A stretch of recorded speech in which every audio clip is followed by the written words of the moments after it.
pledge. I pledge allegiance to the flag of the United States of America, to the republic for which it stands, one nation, under God, indivisible, with liberty and justice for all. Okay, thank you for coming. First on the deal is to approve some additions to the agenda. And one of the biggest ones is we had to switch the meeting around. Our earlier budget meeting, we're going to have to pick up on that right now. There's one other addition, and it's a pay request for change orders from High Tech. Okay. I move we accept those two. I second. Okay, we got a motion and a second to approve. All in favor? Aye. Aye. Motion carries. Critical issues, Mike, can I turn this over to you? Approval of the final 2020 tax levy. Okay.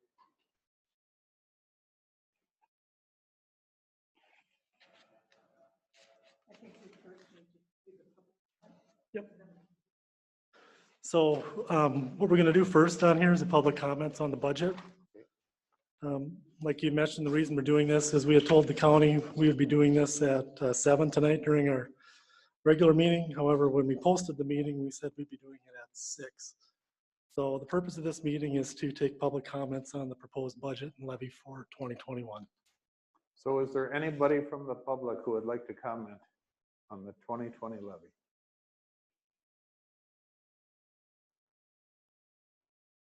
No comments? Okay, we'll close the public comment period. Now we've got a resolution.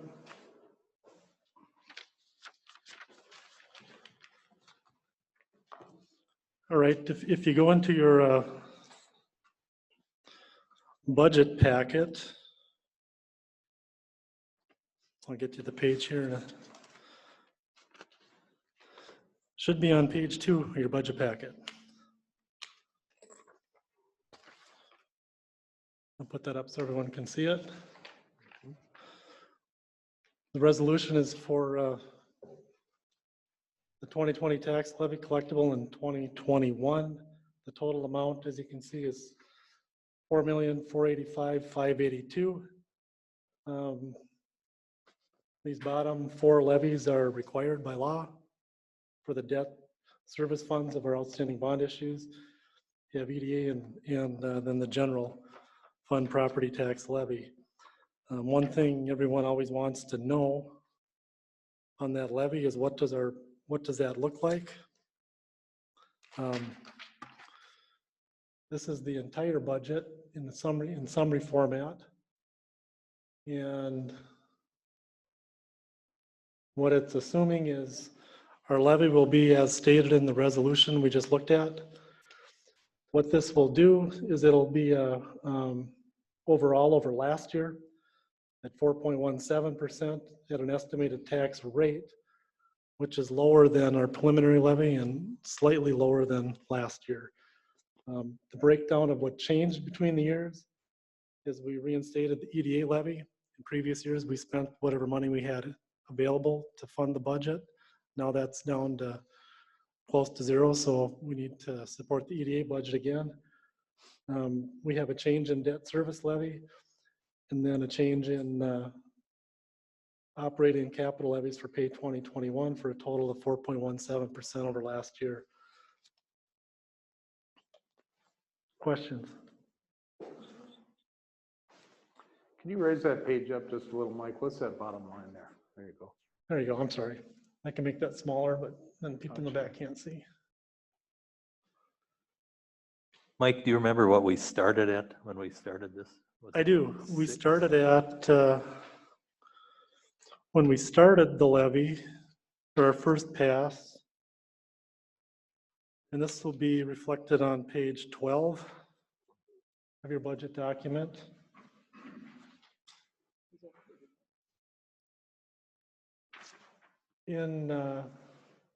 Back in September at our preliminary levy, council direction was calculate the levies so that the tax rate is the same as the previous year.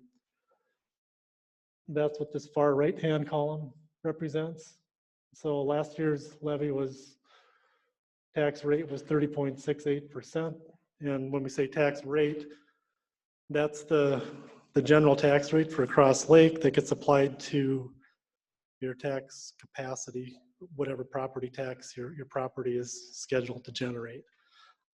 So if your property is going to generate $1,000 and the tax rate is, 30.68%, $300 and $306.80 is what you pay for tax. When we got to our budget discussion in November, we got updated information. And remember, we made some changes to the overall levy. We went from 4.5 to 4.485. We were able to use some of the CARES Act money to pull some unbudgeted expenditures we were into this year, some bigger things. So we did that. That total came to about $66,000 that we funded with CARE funds rather than with future levy dollars. Then in the day before we presented this budget on the 19th, we got updated tax capacity and market value information from the county. And then these are the numbers that changed right here, 14,837 and 14,783. They just basically flipped a little bit. So as of tonight, those same dollars, the tax rate recalculated comes to 30.34%. And that's what was reflected on page 13 of your levy. The good news is the tax rate went down. The bad news, it didn't go down that much. It stayed fairly stable. But the interesting thing is the total change in tax levy is entirely due to changes in tax capacity, meaning we gained a lot of market value, about 22 million. It didn't come from a change in tax rate. So, for example, if last year we levied $100 and this year we levied 102, all of that, 100% of that $2 change in more revenue came from changes in value rather than changes in levy. So is the total increase in the value change, is that the 179,000? That's correct. The way I have this set up is, and if you go all the way back to 2016, and remember that's the year we decided to stop taking funds out of the phone company to fund current operations. We were taking about 10% of our budget in cash out of the phone company. And so when we changed our levy, we needed to make up that difference between 2015 and 2016. So in that case, $436,877 more we generated through levy. 371 came from changes in tax levy to make up that contribution from the phone company. The rest of it came from changes in tax capacity. So if the numbers switch over to a negative on the levy, it means all of the change is coming from changes in value rather than changes in taxes levy. So you're putting your levy against a bigger number and the rate's going down, right? Potentially. Questions? I'm good. No No, questions. here. Anybody want to make a motion? I'd make a motion that we approve the final 2020 tax levy collectible in 2021 for the city of Cross Lake. I'll second that.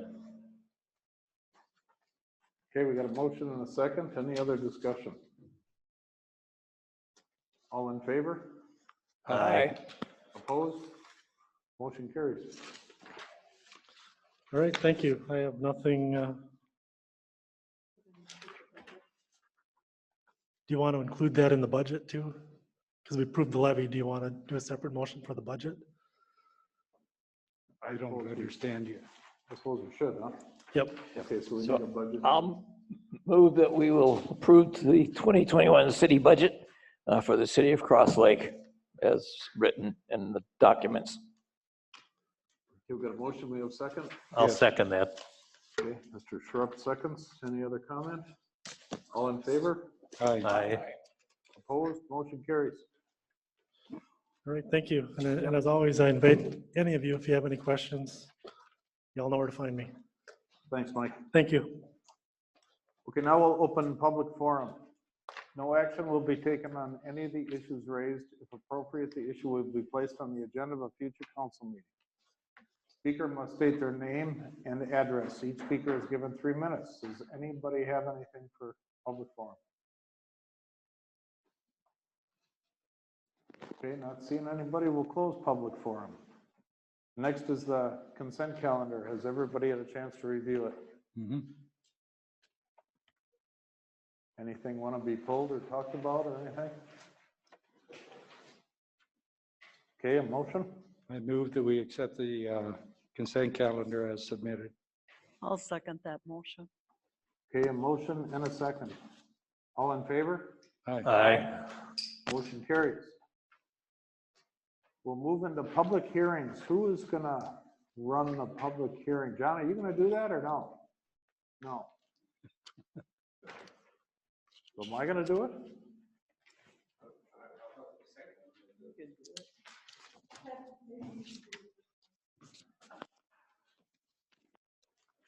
That's the read.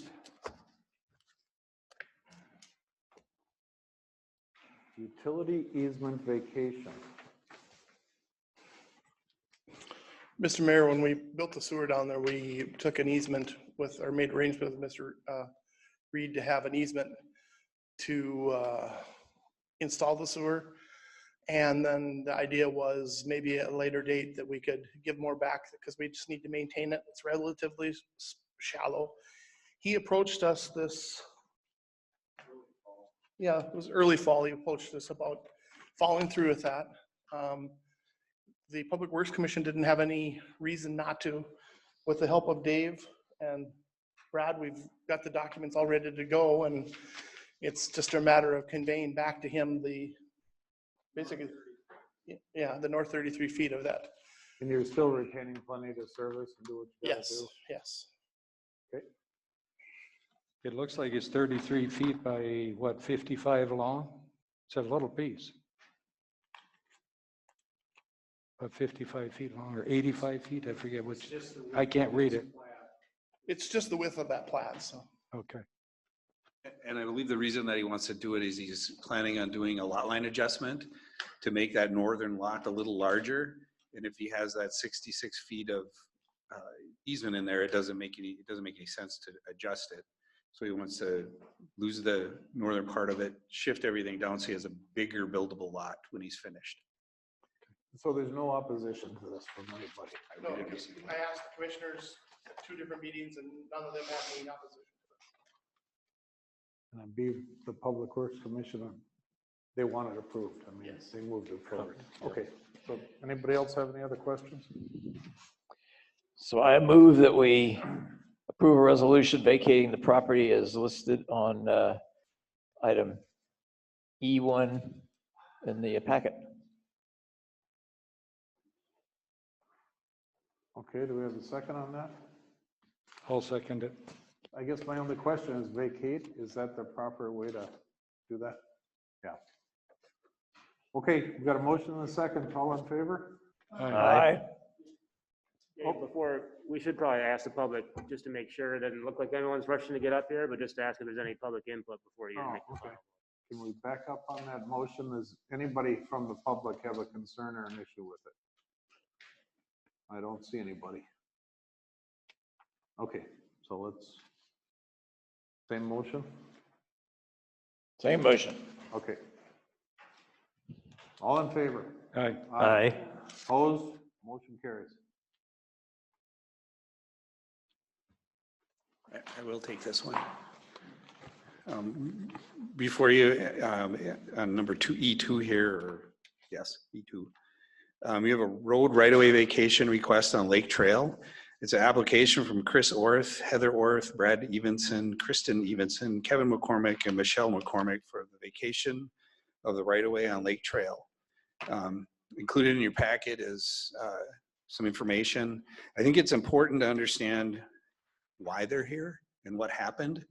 I was at the Public Works meeting last week, and they were very, it was very hard to understand what we were looking at here. So if we can switch over here real quick. This is where we started. This is a plat that was done in 1948. In 1948, it shows that there's a wetland here, and this road is what they're looking to vacate. Sometime between 1948, when this was signed and recorded at the county, in 1955, which I was able to find aerial photography from 1955, somebody dug out and created a little harbor area down here, filled all this wetland in, and then extended it all out all along the shoreline and added a whole lot of extra land in front of their house that wasn't in the original plat. What we do know is in 1981, and this is a horrible picture, but it's the best one I have from a survey that was done from Donald Coulter. That shows, here's the little harbor that was dug out. This is the old lake line right here where everything was. And then the new property line coming up and that access road terminating now at the new shoreline up here. So that was done in 1981, this survey, to show what had been done potentially 30 years ago or years prior to that. So what we know is this is what it originally looked like. This piece of property didn't have this little edge here. This is where the lake was. This was one lot. At some point, and I can't, Kevin may be able to tell you, Kevin McCormick, when it was split, but this lot 17 was split in half, created two lots. Here's the lake trail, and then it terminated at the lake right here. These are the areas that were gained and lost in the excavation of that shoreline. So all of these 4 blue ones that are right here were gained because they filled them in. And this green area down here was lost because they dug it out. What happens in state law when somebody does this is this road right away continues out to the shoreland edge, because that's what it says in the plat, that it terminates at the lake. The person that owned this, they lost this part here, but they gained this because the line goes up and they just gain everything out to the edge of the new lake. This lot did the same thing. They moved out and their lake shore is out here now. And this guy lost all of his lake shore.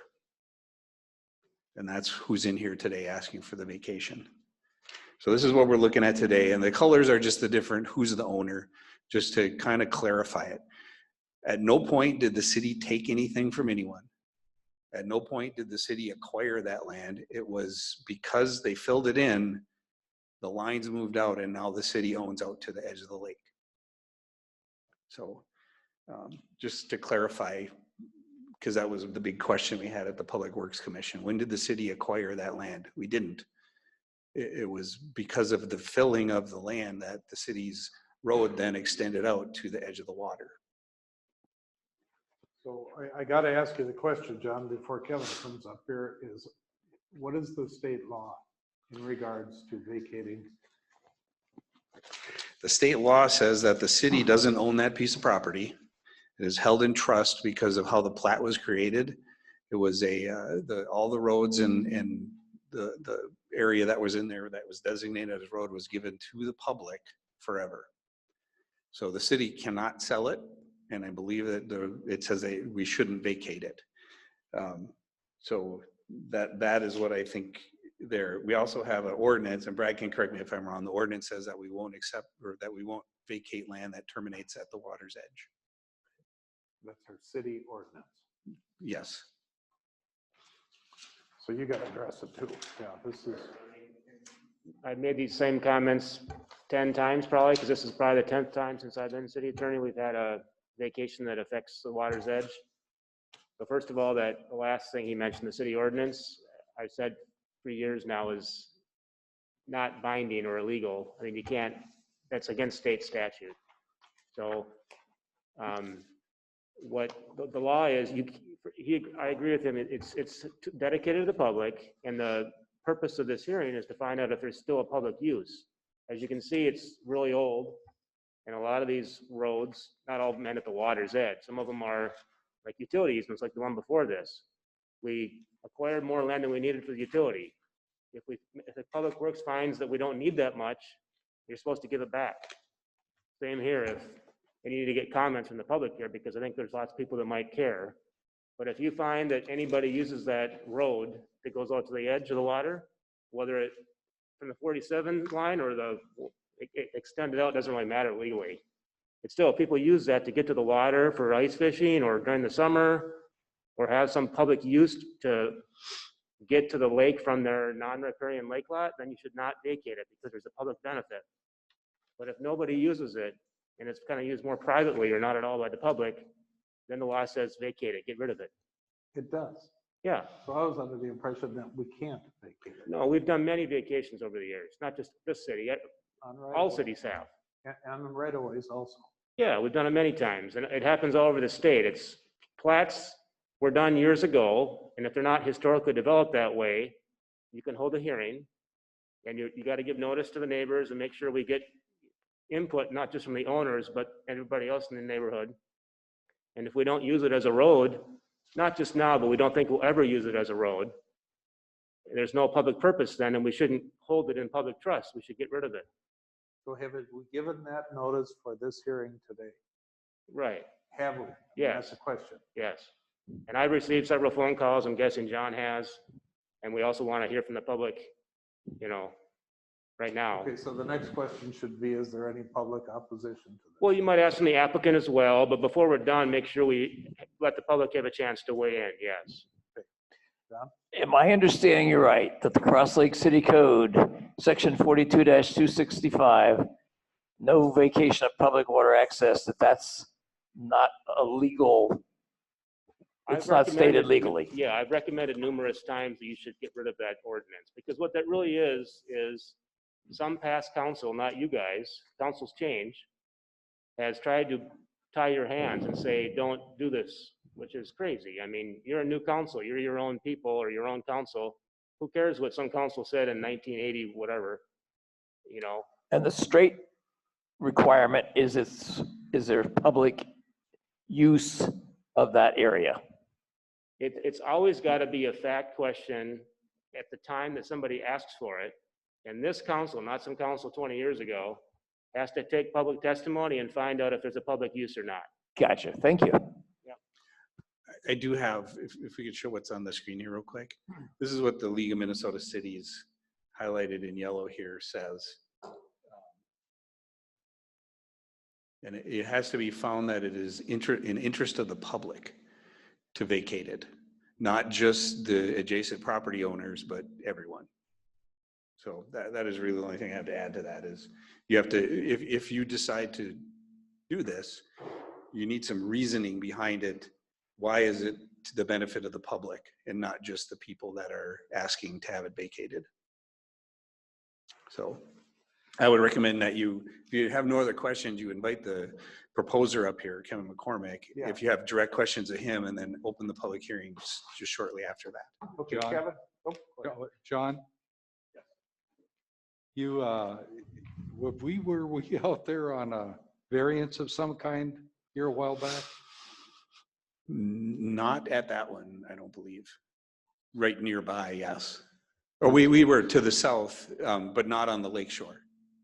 Because there was one road went to the lake. Yep. And some people had literally built in that right of way, and it was down in that area. That was over on Birch Ivy Ivy? Trail. Okay, thank you. Okay, Kevin, let's hear from you. Council, this is Kurt Porter. I represent the Orths. I certainly want Mr. Cormick to go, but I don't want to be forgotten either. If the council wouldn't mind just letting me wrap it up at the end, that would be appreciated. Thank you. Thanks, Kurt. Thank you. Kevin McCormick, 11821 Lake Trail. And thank you, John, for that presentation. It saves a lot of time. You guys kind of understand what happened here. A couple of things that I'd like to interject here. On both of the surveys, from Don Coulter and ours, what you'll see on there is they're inundated with surveyor's notes Flags are up. You need a legal opinion here. It's not even clear that the city can get this land.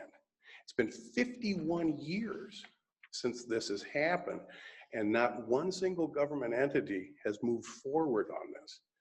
The intent of the plat was for a 120-foot road. It's now 250.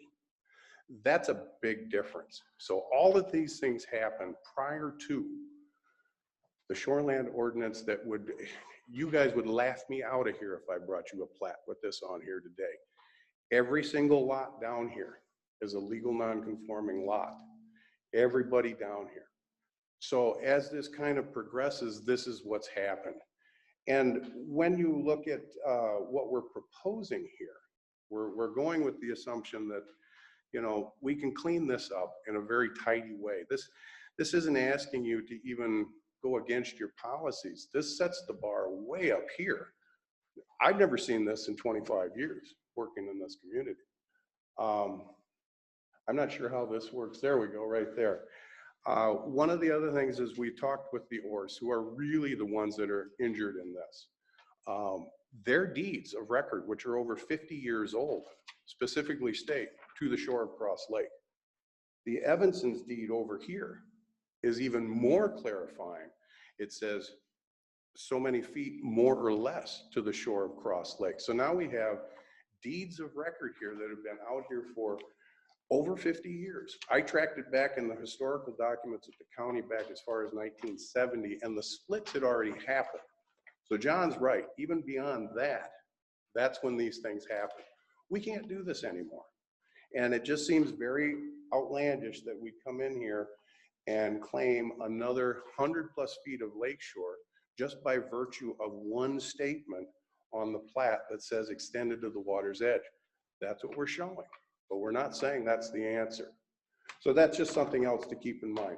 But as we look at this, what we'd like to do and to clear this up, and this is a benefit to the city, you get rid of this.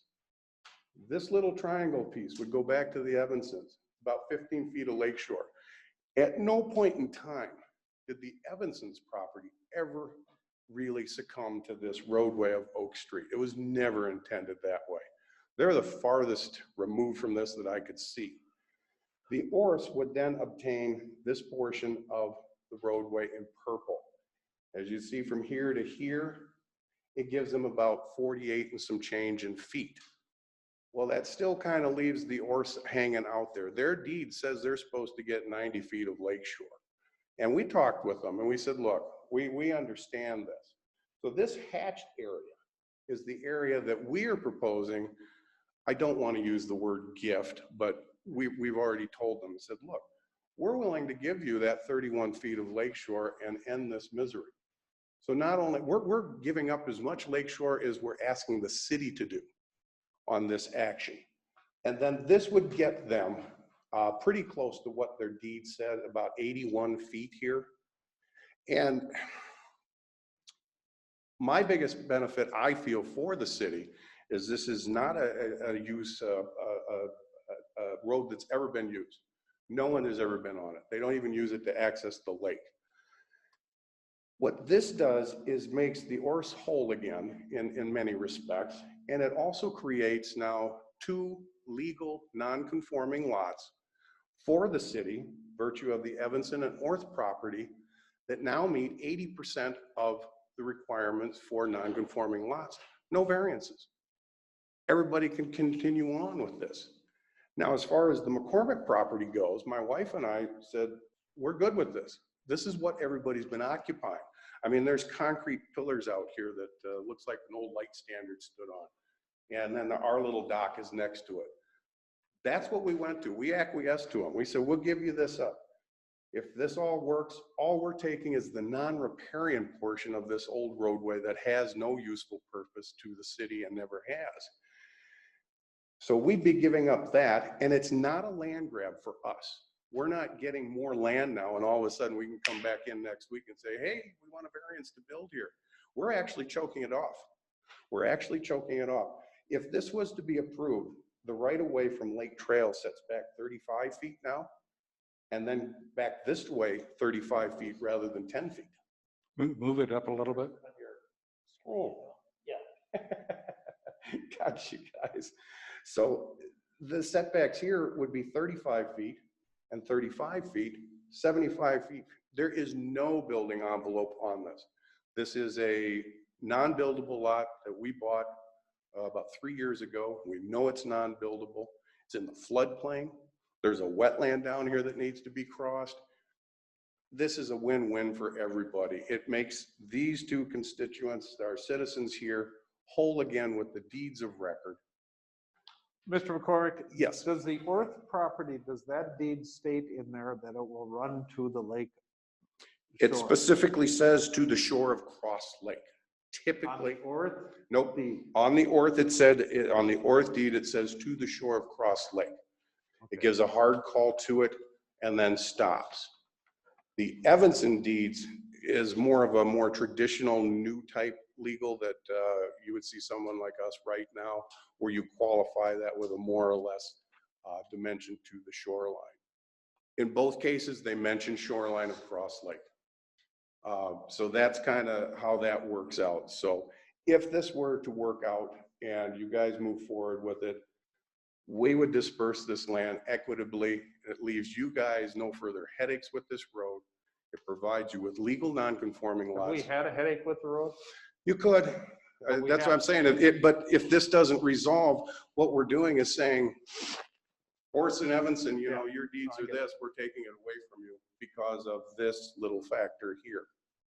So that's basically where we ended up with it. I appreciate you listening to it. If there's any questions, I can help. But like I said, this is a win-win for our neighbors. And the other thing that you got to notice is there's no objection from the whole neighborhood. They know about it. I've talked to them all. They're all in support of it. And I also have to mention one thing, the DNR. The DNR has not responded. I don't know, John? No, they haven't that I knew of either.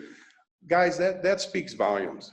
That speaks volumes. I've been doing this for 25 years in the Lakes community, and every road vacation they have commented on. We just went through one in the city of Nisswa. They opposed it. They're not writing into this one. I think they recognize what we're talking about here. It's not a land grab. It's not asking you to violate your existing ordinance, in my opinion, be that as it may. And I think we can get this done right here, right now tonight. Okay, let's hear from Mr. Porter, see what he says. Thank you very much. Mr. Porter, yeah.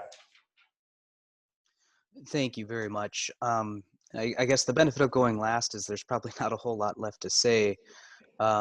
You know, just as miraculous as the DNR not writing in is the fact that Mr. Person and I agree. This is something that is so obvious. I think that, you know, the council really ought to grant this petition. A couple of observations that I have that I haven't heard brought up yet. Mr. Kolstad did a really good job setting this up. One point that I would make is if you look at the original plat, you know, we're talking about and really focused on Oak Street here. If you look, you know, really just 3 lots north, there's another dedicated street, Lake Avenue, that terminates at the lake. I mean, it's not as though the city is losing a potential access for 3 miles from here. I mean, there's another potential access point literally just down the road. And so I think that's something that the city really ought to consider. You know, informally in preparing for this meeting, I just used the GIS system to calculate or try to count the number of these axes that are on Cross Lake just by itself. I came up from about 6 to 8 of them. So again, it's not that Cross Lake has a lack of access points to Cross Lake. John does bring up a good point that, you know, it's ultimately the state statute, which is what the city council should look to. I agree with Mr. Person, the ordinance, he made the same comments I made. Those are clearly contrary to the statute and I would argue invalid. But the state statute says that the vacation needs to be in the interest of the public. And I think Mr. McCormick has done a really good job outlining why vacation is in the interest of the public. I would add to that if you look again to the original plat, you can see that this original roadway terminated at a wetland, meaning that if this property existed as it was supposed to, as it did when the plat was originally drawn. The utility to the city was so minimal that the interest that the city would have had in this access anyway was virtually zero. The last point that I would make is one that I don't think has been brought up at all, and notwithstanding the several surveyors that have all opined that this roadway extends the way it does, I would point out that, if this were removed to district court and if we were asked a judge to take a look at this plat, there's a chance that a judge would consider this plat to be on the ambiguous side. And when plats are considered to be ambiguous, then that's when we have to look to the intent of the original platters. Now, of course, none of them are around to talk about this, or we can't ask them about it, but that's the burden that we put on the judge. And in doing that, we look at the original plat and we see language like, for example, that all the lots extend to the water's edge, except outlots A, B, and C. I would take that language and I would suggest to the judge myself that suggests that all of these lots, all the lot lines should extend to the water, not the roadways. I don't see the similar, or the language that's similar to that talking about roadways. That in conjunction with just the general equities of the matter, I think that we would find a judge who would agree with what all, if I can humbly say, all the experts are telling the council. I think we would find a judge that would agree that what the ORS are asking for, what all the neighbors agree to, what the DNR is intentionally remaining silent on, the roadway, this particular roadway in this situation should be vacated. Any questions? Thank you, Mr. Porter. Thank you. Thanks. Okay, is there any public opposition to this? Or for it, yeah.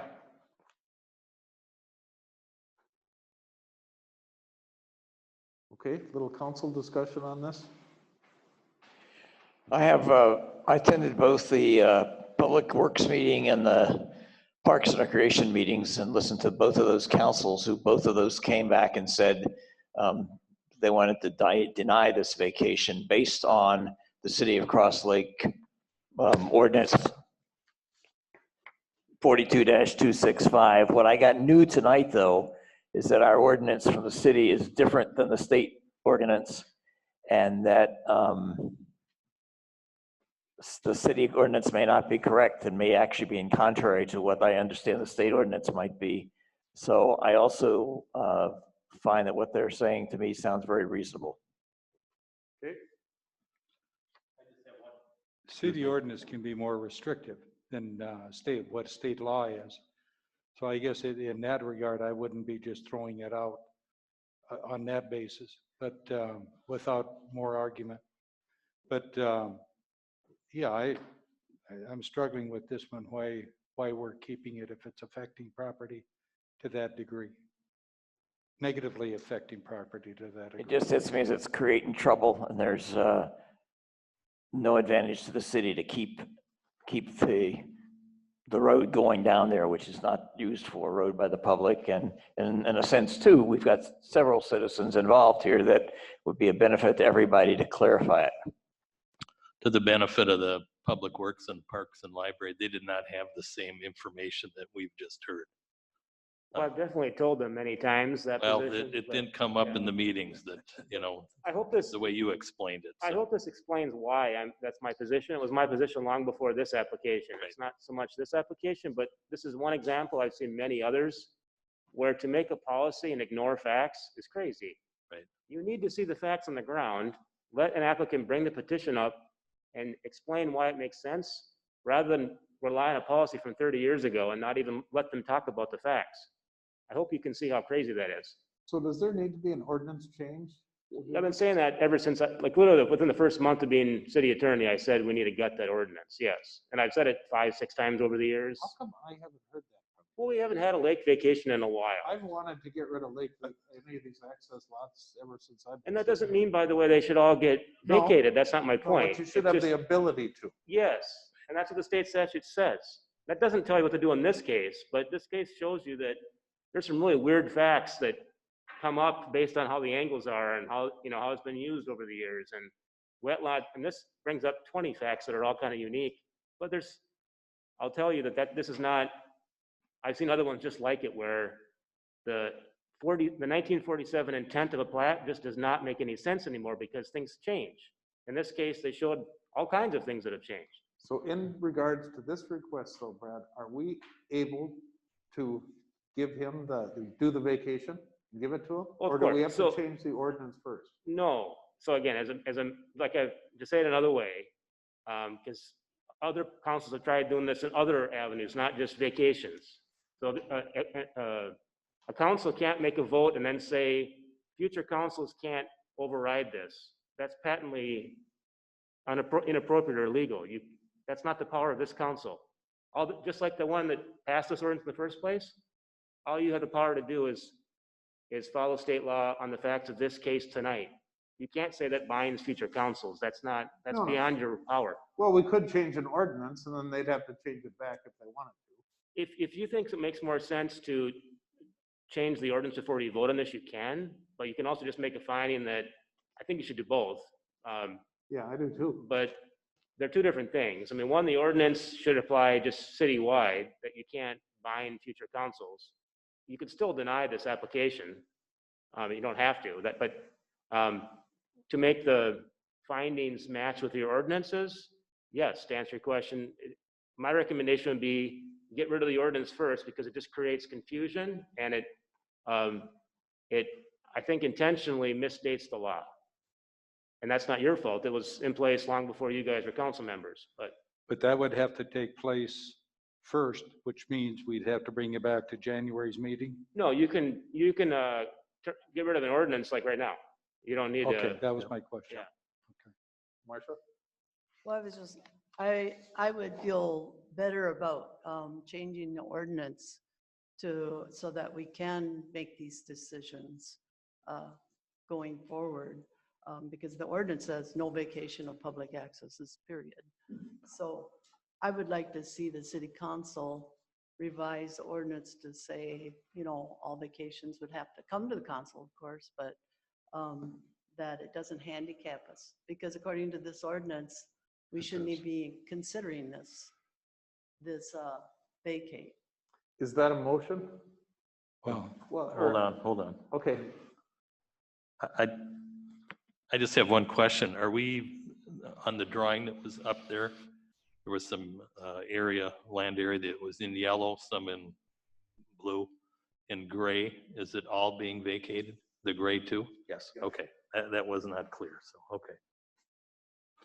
So I think this is the portion of the ordinance right now, 42-232, that says no vacation of public waters accesses.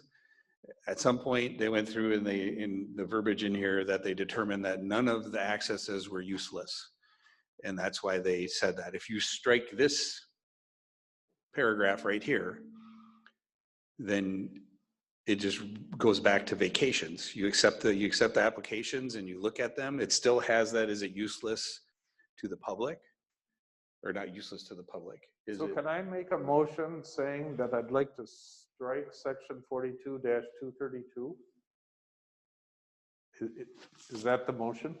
It can be. Don't we have to give the public a chance if we change the ordinance or adopt the ordinance? Well, I'll have a couple comments to that. One, I don't know, this will be a question of the applicant, the time sensitivity of this. So, if you're worried about process, you could table the vacation, give this more time and have a public hearing notice and so on this ordinance section. But again, I believe that's overkill in this instance because you can't do that. And they did it, but you can't you can't adopt an ordinance that says that future councils don't have the power to do what they have the right to do by statute. It's an illegal statute in the first place. But That all being said, I don't mind at all if you want to, the applicant minds, I don't know their timeline, but I have no problem at all if you just table the vacation action and give this more time instead of let John do his public hearing process and not rush it. That's fine by me. I mean, that's probably even more appropriate, but I don't know, I'm not the applicant, I don't know the I guess, time issue. Can't we just state in the motion that we recognize this is incorrect? And does not, we're gonna not allow it to apply in this case, and we will correct it and then move on with. You can do that too, but again, I want to go back to how the law is supposed to function. The commissions that you're supposed to take advice from before it gets here are supposed to honestly look at an application and not just point to that and say, we're not going to consider it. That violates the whole state process. I guess I would like to know if mid-January is a problem, if we approve it at the next meeting after we change the ordinance. If it's a problem to wait till mid-January, I mean, there's nobody building and there's. sure, come on up. This is Chris Ortiz here with us tonight too. We're not in a hurry. So if that's the tack you'd like to take, we're on board. We're on board. Thank you. Thanks, Kevin. Thank you. So then we should table this to the January meeting and then have the ordinance brought to the January meeting? Or is that enough time, John? If Brad can help me, certainly can. Yeah, I think it'd be one motion to table the vacation application, and then, I don't know if you need a motion, but you want to direct staff, and I think you already have, but Yeah. to do some sort of public announcement or notice period and give time for public comment about deleting that ordinance section. And we would come back at the next council meeting. A question, Brad. We had two sections, 42-232 and 42-265. I don't have them in front of me, so I can't comment, sorry. This is 42-265. We'll take both of them and read them. But so the intent of what we're asking you to redo is to free our hands up a little bit in the event that there is a vacation that makes sense to notice.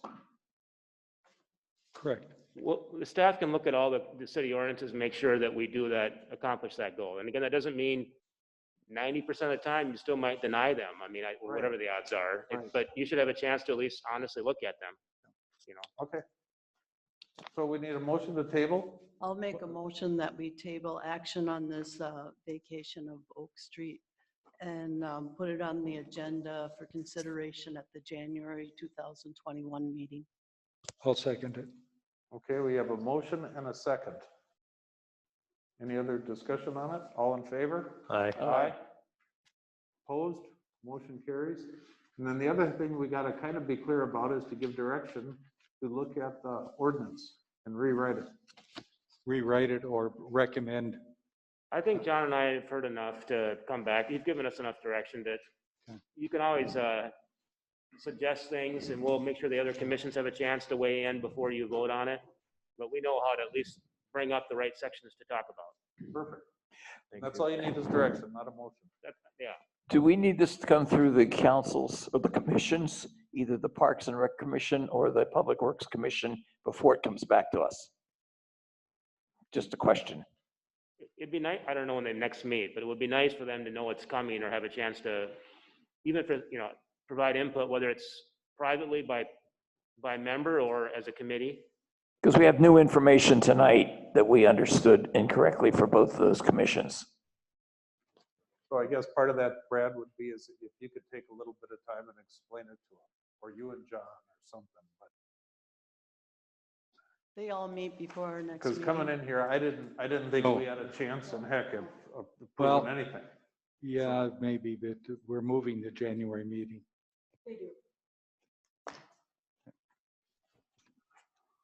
Okay, well, good luck to you. We'll see you in a month. Thank you very much. Thank you, council. Yep. Okay, next, I guess, is the mayor and council members report. My report is update on the fire hall, and I think the first bit of business we want to do on that is I think Chip and I and Aaron and whoever, we're going to have to extend that lease with Dan Miller for the temporary housing of the fire equipment for 1 month. through the month of January. I think they're gonna be close to ready the middle of December, but it's too iffy, so. Middle of January. No, I think January 1st kind of sounded like it, didn't it, Chip? Oh, mid-January, so extend the lease through January. Yeah, through January. So we need a motion for that. So moved. Can you explain your motion a little bit, John? Yes, we need to keep the fire trucks housed until we can move them back to the renovated firehouse. So I recommend that we continue the lease so that we can keep the fire trucks housed until through the end of January, yes. Through January. So can I ask a question? How, 1 month I think so. is I think so. $5,000? Yeah, 5 or 6. Okay, to what? This is Five. just, I'm just playing dad here. That's $5,000 more than we just approved. So that got to come out of the cash.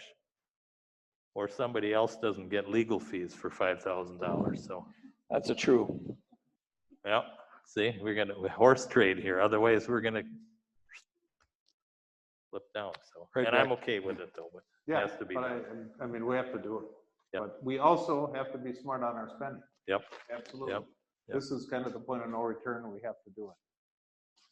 I'll second the motion, by the We way. have a motion and a second to approve it through January. Any other discussion on it? All in favor? Aye. Aye. Motion carries. Next, we've got pay application number 4 from High Tech. I don't know how I didn't even see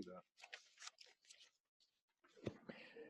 I move that we pay application number 4 from High Tech for the fire hall remodel in the amount of $251,527.77. Can I ask a question? Yeah, Why are they not recording the net change orders? That's what I was gonna ask. I'm sorry, why are they not? We have several change orders and we had this trouble, I believe, on the city Just hall. Andy's on. We are going to address a couple of those change orders next. Right, but they're not listed here. I don't know. Yeah, They they're- should be listed in the document. But Yes. maybe there aren't Oh, any, here, okay. and we should just go on with it. Andy? Yeah, so these first 2 change orders that Mayor Nevin is referring to will be our first 2 change orders. The other items that we had reviewed previously were budgets. Again, we have to run all of our pricing through the Gordian Sourcewell system. So to date, we have these 2 official change orders that will be reviewed. Once they are signed off and approved, they will then become an official change order. So if these are approved, they will then become listed on the change order log. And they will be listed on the next pay application. That's correct. So Andy, were all of these in the budgeted numbers? These 2? Or these, were these in the budgeted list that we have been provided with? Correct. And how Yes. much did you budget and what are the reality here? Actually, Andy, the draft stops were not in the original budgeted list. That is correct. The draft stops were a separate proposal budget that we had compared in lieu of the New well. fire pump. And bringing in a new fire pump to achieve the water capacity required for the sprinkler system. Or to drill a new well. I mean, we went over Exactly, that. yes. We had, Sure, Andy, this is Mike. I can bail you out here if we can switch to this. So what we did on the budget here is I'm going to address the draft stops first. It's down here as option 1, talked about earlier. This is item C8 in your packet.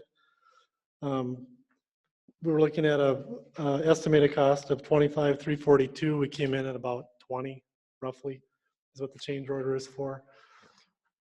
When we look at a little further up that same page, we're looking at reframe the door headers and such. We were really close on that one too. 25. short $300 or something. Yeah, So so if we look at $374, so if we look at the Five, combination of yeah. those 2 change orders, costs actually went down about $5,000. Yeah, we got our rent for a month. Yep. So far. So That answers my question. there's your horse trade. Yeah.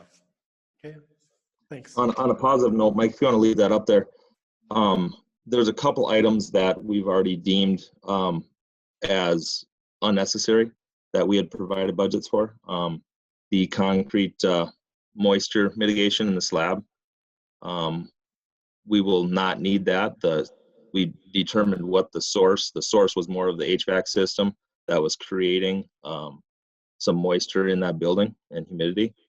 So after reviewing it and going through, breaking out some concrete and such, we were able to determine that we will not need that moisture mitigation. So I think we had like 35,000 or some allocated for that. So there's some good savings.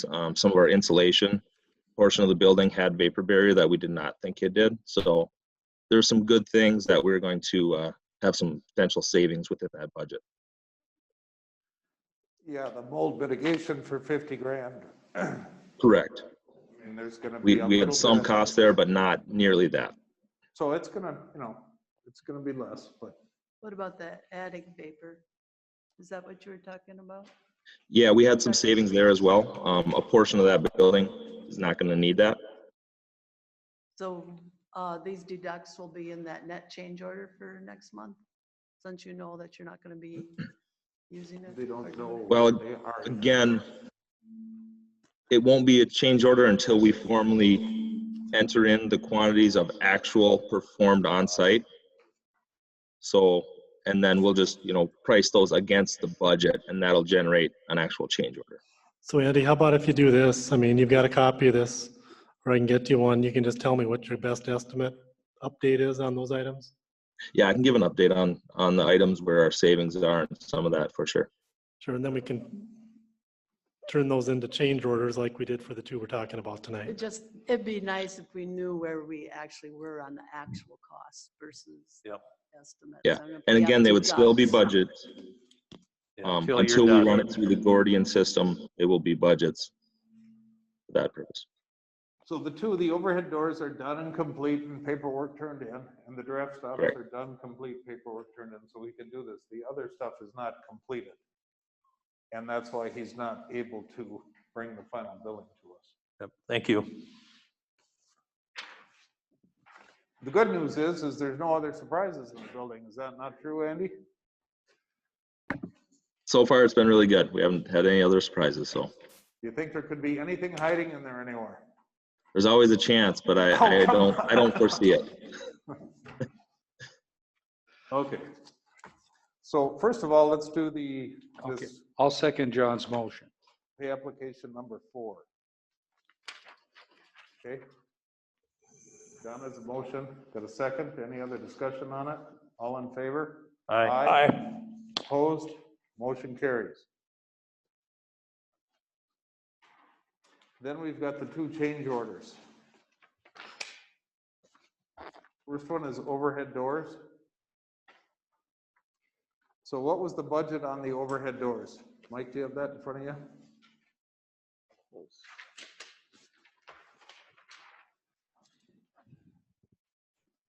25.6. So this is the one that's $375 over budget according to that. So we accept that. Do we have a motion to approve this one? I'll make a motion to approve change order for the overhead door headers repair. Okay, we got a motion. Do we have a second? I'll second it. Second by Marcia. All in favor? Aye. Opposed? Motion carries. Next change order is for the attic draft stops, the amount of $1964. I think that was a $25,000 budget or something, so we had a little savings on there. Any other questions on that one? I'll move that we pay this one at $19,644.02. I second it. Okay, we got a motion and a second on that. All in favor? Aye. Motion One- carries. One quick one, just to clarify, that won't be for payment, that would just be for approval of the change order. We'll invoice for those probably next pay request once the change order is processed. Okay. Thank you, Andy. I don't know, Chip, do you want to say anything on a report for the fire hall? I mean, they're moving along, they're putting all the steel in. I think progress is pretty good in this world that we're living in. They were shut down for a week with COVID and, you know. Andy, do you have anything you want to add to an update? The fire hall is actually moving along. I mean, another month and you'll probably be back in there. Yeah, we're focusing on the fire garage, equipment garage, apparatus bay, if you will. So that's our focus, is getting that put back together and turned back over. So right now we're setting steel and getting our new bay 5 in there. And then end of this week, that steel will be set, and then we'll pour the concrete in that area and get that thing put back together with FRP and get it ready to go. And then we're finishing putting up our last of our trim for mechanical electrical systems in there, and then we'll do flooring, epoxy floor in there, and then that apparatus bay would be ready to get turned back over. So it'll be very close to the end of the month. You know, I think council made a good decision to extend that rent on that garage, because it's going to be very close, but you know, in time for Chip to move its equipment over, it'll take a little while. All the garage doors are installed behind those plywood walls, so all except with the exception of bay 5 and the one door directly next to it. So there's two doors right now that are not installed. But anyway, it's coming along. Yeah. Thanks, Andy. Okay, let's move to the waste hauler licensing. What do we want to do just to address this letter from Pequot Lake Sanitation? We had set a $1,000 a year licensing fee for the recycling of the haulers. Pequot Lake Sanitation sent in a letter in kind of opposition to it, telling us what the other communities are doing and that we're a little high. And their ranges are, you know, per vehicle or $100 a year. I don't know. Do you guys all take a look at it? Do we want to discuss this, or do we just want to leave it? I think we got legal advice when it was put together, and I'm okay with that. They all have to do the same thing. I'd recommend we leave it. And when I checked about 4 months ago with Pequot Lake Sanitation, at that time they were not doing recycling in Cross Lake. Well, in other words, they were not going to be able to do the services that was the key reason we did it, was so that we could keep recycling going. yeah, and along with this letter of opposition, Char, I believe they sent the check in and they signed up for a license. So, yeah, so they're doing it. Okay, so we're just going to let it go. We don't need a motion for that or anything. Is there a reason that we're so high, that we're at 1,000 and everybody else is at? We wanted to keep the number of trucks coming through Cross Lake to a minimum overall. We want different people to be able to do waste hauling, but we didn't want the waste trucks to be very heavy. And so we really didn't want 10 different companies running trucks on our roads if we could help it. I don't think the $1,000 deterred anybody. That's good.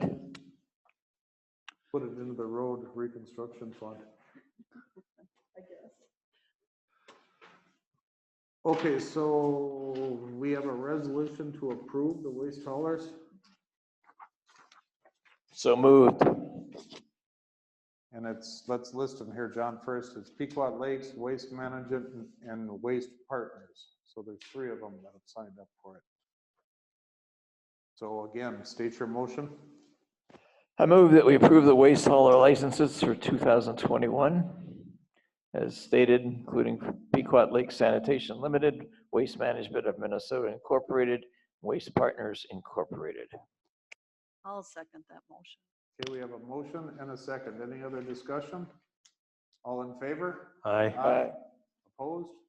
Motion carries. Okay, Cindy, I think it's your turn, huh? Update on Winterfest. Good evening, ladies and gentlemen. I am Cindy Mugato with the Cross Lake Chamber of Commerce, here to let you know that we are planning Winterfest for February 4th through 6th. Currently at this time, we are not able to have outdoor festivals, but we're hopeful that the governor will loosen that executive order, and by the first weekend of February, we'll be good to go. We are planning this event to be strictly outdoor activities, snow sledding, pond hockey, fireworks, radar runs. This year we're looking to bring in a new event that would be kite flying exhibitions. So if you know any kite flying enthusiasts, please have them call me. They do a festival in Iowa that's very cool, over the crops or lakes in Clear Lake, Iowa, I believe. And it's a pretty cool thing to see all the kites flying over the lake. So we think that would be a safe event that we could do. And of course, we are again looking forward to the shops and restaurants being open. It will be a nice economic boost for them, certainly, when they're going to need it the most. So the date on that is February 4th through the 6th.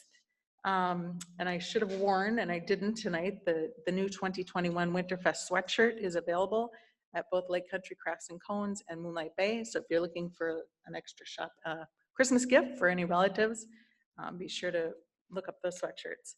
I will also mention that we are marching forward with our St. Patrick's Day parade plans.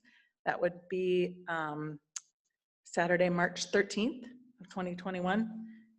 If we are able to have a parade with under executive orders or whatever that may be, whatever that may bring. But we are marching forward with these events. Is there anything we can do to help you march forward with that? Probably not, huh? You gotta take it as it comes. Just positive exposure of these events. We're trying to do these events safely. We certainly don't want to have any, COVID hotspots in Cross Lake. We know that the vaccine is coming out, in fact, today. So that's good news. We're not sure how fast we're going to be able to get it or how it's going to work here. But we need to get things back to normal. So we're just trying to encourage that. We take some flack when we announce things like this. There's people that just don't want us to have events. They don't want us to have anybody extra in town. However, the business community is struggling, very much so. So we feel like if we can bring some, the people that live here, the summer residents that come back up here for the winter, if we get some snow, the snowmobiling will be great. Outdoor activities seem to be, COVID friendly. So we're just gonna hope that that's the case. Hope this vaccine kicks in. Positive reinforcement is always good. I, for one, totally support your effort. Thank you. Thank you. As long as I have the floor for a second, I will bring you up to speed on another thing that we're doing. It's called Cuisine Cash. The chamber recognized that with this most recent restaurant shutdown, they're really having a tough time with it. So we opened a website on lakesproud.com. You can go right to that website and you can purchase gift certificates to the area restaurants. There's 36 restaurants on that website in the Brainerd Lakes region, Pequot, Crosby, Nisswa, Cross Lake. And you can buy certificates for $20 a piece, and they're valued at $25 a piece. And so far, we opened the site the day before Thanksgiving, and we have sold almost $100,000 worth of these gift certificates. So that's a huge influx of cash to these businesses. We're writing a check to them the first part of January, so it'll be cash in their pockets, and then you can use the gift certificates whenever you can. So I encourage you all to do some shopping on that website, lakesproud.com, and buy those certificates. Good news, the legislators today passed a bill for some business relief. It sounds like a $214 million package through the state for the businesses that have been closed down. So we'll be working with Bladek. I'm sure, Mike, you'll get some notification on it too, but I think about $90 million is going right to the businesses that have been shut down, no application necessary, and another $100 and some thousand will be distributed through the county the same way the CARES Act has been in the past. So look for business relief in that form from the state. And unemployment was extended as well. So check that out. Hopefully they can do that quickly. Yeah. Okay, thank you. Thank you, Cindy. Okay, next, I believe by your request, Mr. Anders, we want to change the January regular council meeting date. Is that correct? Yes, requesting that. I don't know what the good and the bad part of it, but that was a request, yes. So it typically is January 11th. We want to do it on January 14th, 1 week earlier. Or 4th, I'm sorry. That's going to be the first Monday after New Year's, of course. Yeah. So I don't know if there are any issues for staff or they're getting ready for it or not, but Did I do anything to you guys, Mike? We'll make it work. Packet might be a little thinner, but we'll make it work. That's all, that's okay. So is there any comment on that? Is there a medical reason or just that? I think somebody's going to be out of town on the 11th. I will be here either way, but I think somebody's out of town on the 11th. Oh, I generally plan things for that specific date, and I have. And I don't know that I want to change it, so I wouldn't be for changing the meeting. You would not, because of conflicts? Well, that's understandable too. Yeah. I guess I don't care. It doesn't matter to me, but we don't want to do wrong to one to do right to the other, so. I think I might not be here. I could attend by Zoom, but I just wouldn't be here. Yeah, it'd be a good time here to be gone. So So should we just let it die and leave it sit? Let's let it die. If it's a hardship for someone, let's just let it die. Okay, can zoom in or do whatever we can do. Hopefully there's not gonna be a lot going on there. Thank you. Okay, the last one is the discussion of the personnel makeup committee, or the makeup of the personnel committee. At the last meeting, Mike, I believe you said you were gonna talk to the league, what their recommendation was. The suggestion was to talk to our labor attorney, and what we found was, I don't have the response in front of me, but what we found was the labor attorney was saying, yeah, 4 is a pretty common number. And the reason they had the makeup, it was usually a council member, administrator, another council member, and some other appointed person, usually an HR person. If you didn't have a separate HR, they would usually take some other non-union department head.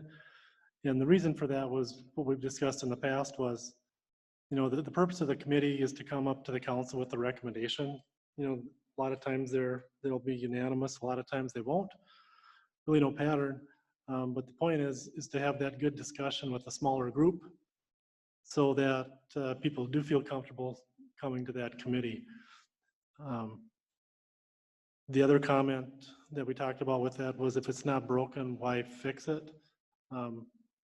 What is the specific purpose for making that change? We've heard a lot of, this is what we've talked about, 4 or 5 times now to date. So really, the committee is still advisory, however it's established. There's a lot of merit for having, a department head on there that's closer to the staff and rotating them off. And there's a lot of merit for making it 5, just as there is for making it 3. So, but the bottom line is it needs to function, no matter how large or small it is. And it's still advisory in nature. So it's really up to council what they want to do with that. My suggestion would be, if it's not broken, let's not try to fix it.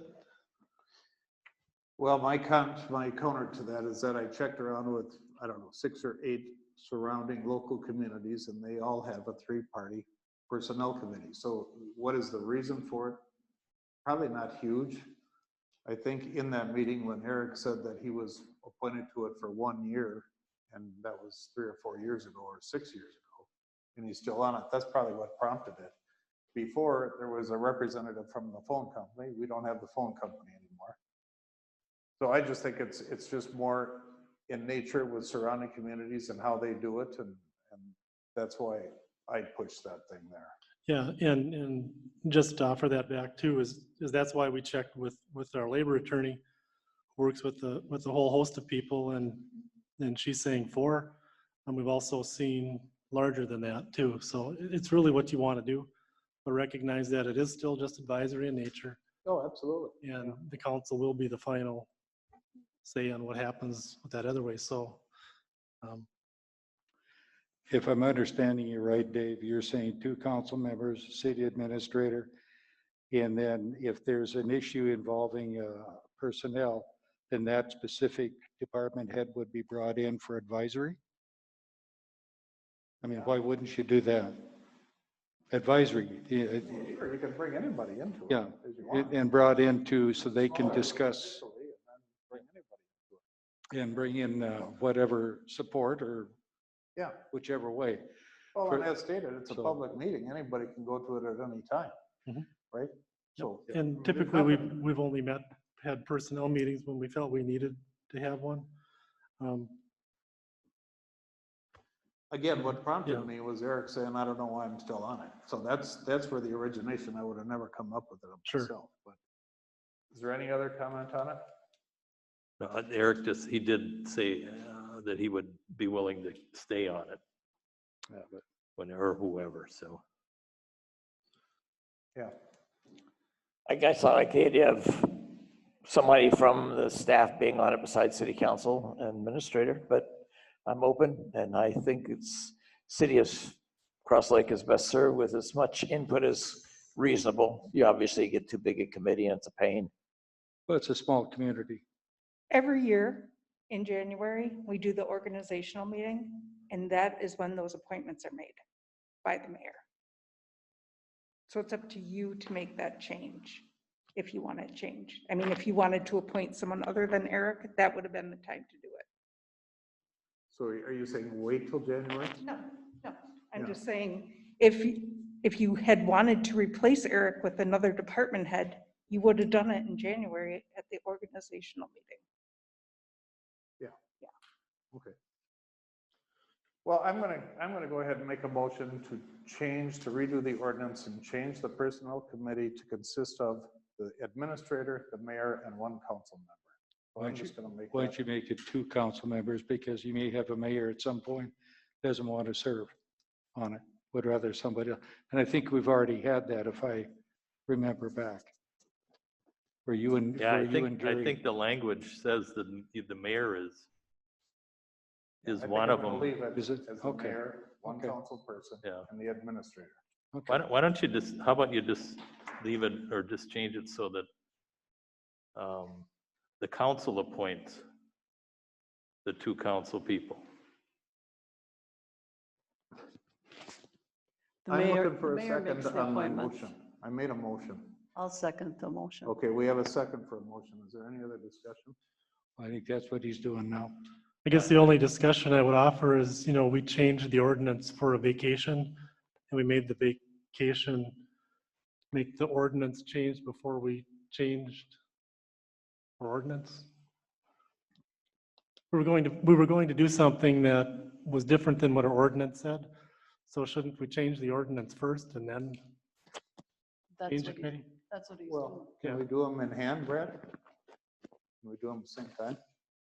Well, I agree, you should do one before the other. You could do them the same night, like I said last time, but it makes sense to change the ordinance before you clarify who's on it. If you're gonna change it. Okay, well, so I'll redo my motion. I'm not suggesting, no, I think you're, no, I'm not, I wasn't suggesting that. So, Once we know if it's, you gotta give a little bit of guidance, and then at the January meeting, based on the ordinance. Exactly. Next month, you do the organizational.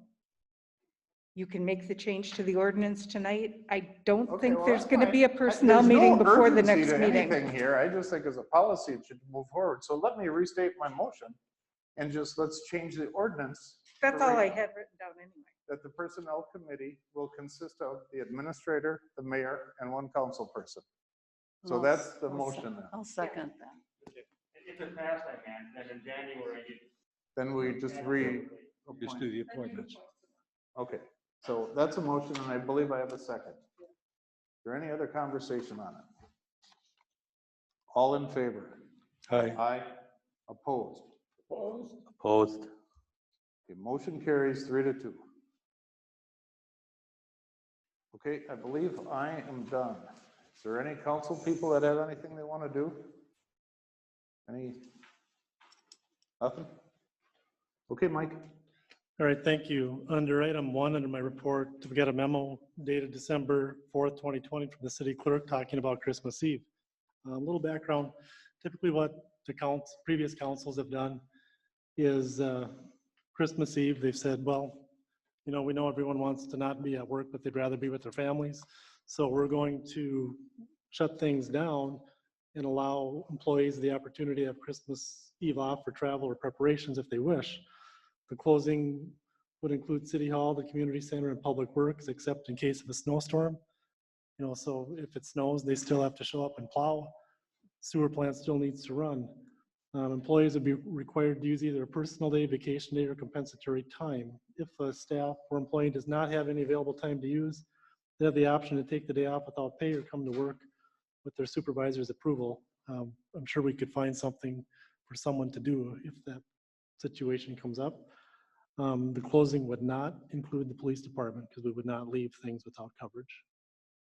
So the question is, the question is, shut the facilities as noted on December 24th and use up benefits as stated. So TJ, is there any activity going on the community center now? The library.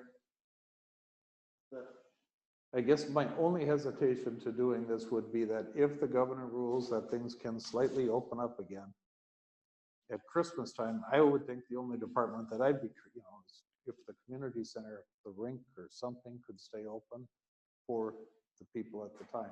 And I guess I would probably state that as if you could find somebody to work it, you know, or if somebody would be willing to or doesn't have vacation time or something, but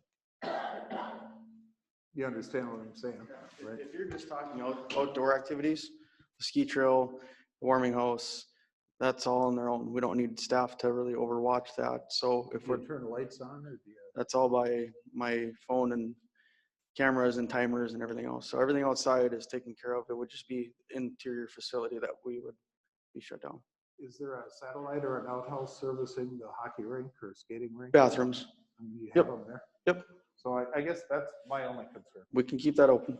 Yeah. I wouldn't worry about it. For 4 hours on December 24th.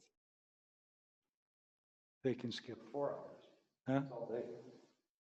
No, they can. It's all they day. can- They're closing all day, right? Yeah. Yeah. I'd say close them. Okay, so is that a motion or just? Yes. I Okay. move that they close at noon on Christmas Eve day, December 24th. The request was to close it all day. All day. Not noon. Yeah, sure, yeah, yeah. Okay, I thought it was half day, all day. State your motion again. That they close the offices on December 24th. Okay, is there a? The exception being the police. Is there a second to that? I'll second it. Okay, we got a motion and a second to close the city facilities other than the police on December 24th. All in favor? Aye. Aye. Opposed? Motion carries. All in favor. Have a nice Christmas break. All right, thank you. Item number 2 is a memo dated December 4th, 2020, again from the city clerk for retroactive approval of bills until our next meeting. We all know we're going to have bills that come in that we have to pay between what you've just approved and till our next meeting. So we just want to make sure that we keep things current. There's nothing unusual here. The only item you should be aware of is we'll be getting a bill any day now from Ted. He is awake for the truck and the plow truck that should be here this week. So if they need payment right away, we'll have to go ahead and do that. You've already approved both of those purchases, so we're just in the payment phase for those items. Those are the only big things I'm aware of. Okay? Yep. So we need a motion on that. I move that we retroactively approve bills to be paid for rest of December. Okay, we got a motion. Do we have a second? Second. Motion and second. All in favor? Aye. Opposed? Motion carries. Right, item 3 is a memo dated December 8th, 2020, again from the city clerk on the updated fee schedule. There's not a lot of changes on it this year. but just wanted to point out a couple of things. You've already approved the increase in the residential and commercial user charges for sewer from $50 to $52. There's a couple other items on there. One is a rental fee for $5 for 2 hours for 2 paddles and 2 balls for pickleball. We're requesting to reduce the pickleball annual membership from $75 to $50, and that's about it. So we're asking for that, your approval to update that schedule for the amounts as stated. I'll make a motion that we approve the 2021 fee schedule as presented.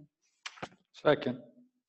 Okay, a little conversation on that is, why wouldn't the policy be on all of these fee schedules to every year adjusted approximately 3% or something? I mean, isn't that kind of what everything goes up, just to make it easy? It does. Without going through each one of these and questioning how long has that been there or whatever, if we just did it, you know, the cost of living goes up 3% every year. Yeah, we could do that where you get into more discussions when you get into the larger fees like permits for adult establishments, background investigations, connection fees, commercial fees. Those usually take a little more discussion for people to get comfortable with them. You know, 'cause Well, those okay, direct, I mean, but you we can do that. understand. That's I a really mean, good question. It just seems to me that some of those maybe wouldn't pertain to that, but it seems like a lot of it is just the cost of doing business goes up every year, and why wouldn't we just march along with it? So, okay, so we have a motion and a second to approve. All in favor? Aye. Aye. Opposed? Motion carries. Okay, the next item is we have an update on, oh, I'm sorry. It's a resolution for the city of Cross Lake to apply for the Transportation Alternatives Program grant. I remember we had come to the council and asked for permission to send a letter of intent to apply for the Transportation Alternatives Program grant. Now this is for 2025, and this is for the sidewalks, intersection improvements and crosswalk improvements. So I think I sent all of you a notification that, hey, they accepted our letter of intent. In talking with both Dave Reese and Tim Bray, we feel we have a pretty good chance of getting a project funded for 2025. It looks like there's only 3 projects, I believe, in this region that have applied for it. So, and we were ahead of both of those projects last time we applied. I remember we turned down about $250,000 because we didn't want to come up with more money for that project. What is our match on that project? It's, what's the total? 20%. Construction plus, you know, the splitting with the county for the county's cost share policy. So what's their cost share on like a path that goes along the county road, like County Road 3 or 66, whatever? What was it, 750 for the whole project or something like that? It's just under $1 million for the total project. Local share, the grant that we're trying to get for the city is about $560,000 in grant. Remainder would be the local share, and that's with some estimates for right of way and so forth. So that 400 and some thousand would be split between the city and the county, the county's cost share policy. And it depends if the crosswalks going across the county highway or going across a city street. That's some of the criteria that's used to determine who's responsible for the cost. Local share. So I don't know that this has ever been brought up, Dave, but you know, there's that 5 acres or something behind Andy's that we've talked about. Does the city have an interest in that for parks or parking or trails or whatever? Could some of this money apply to that project?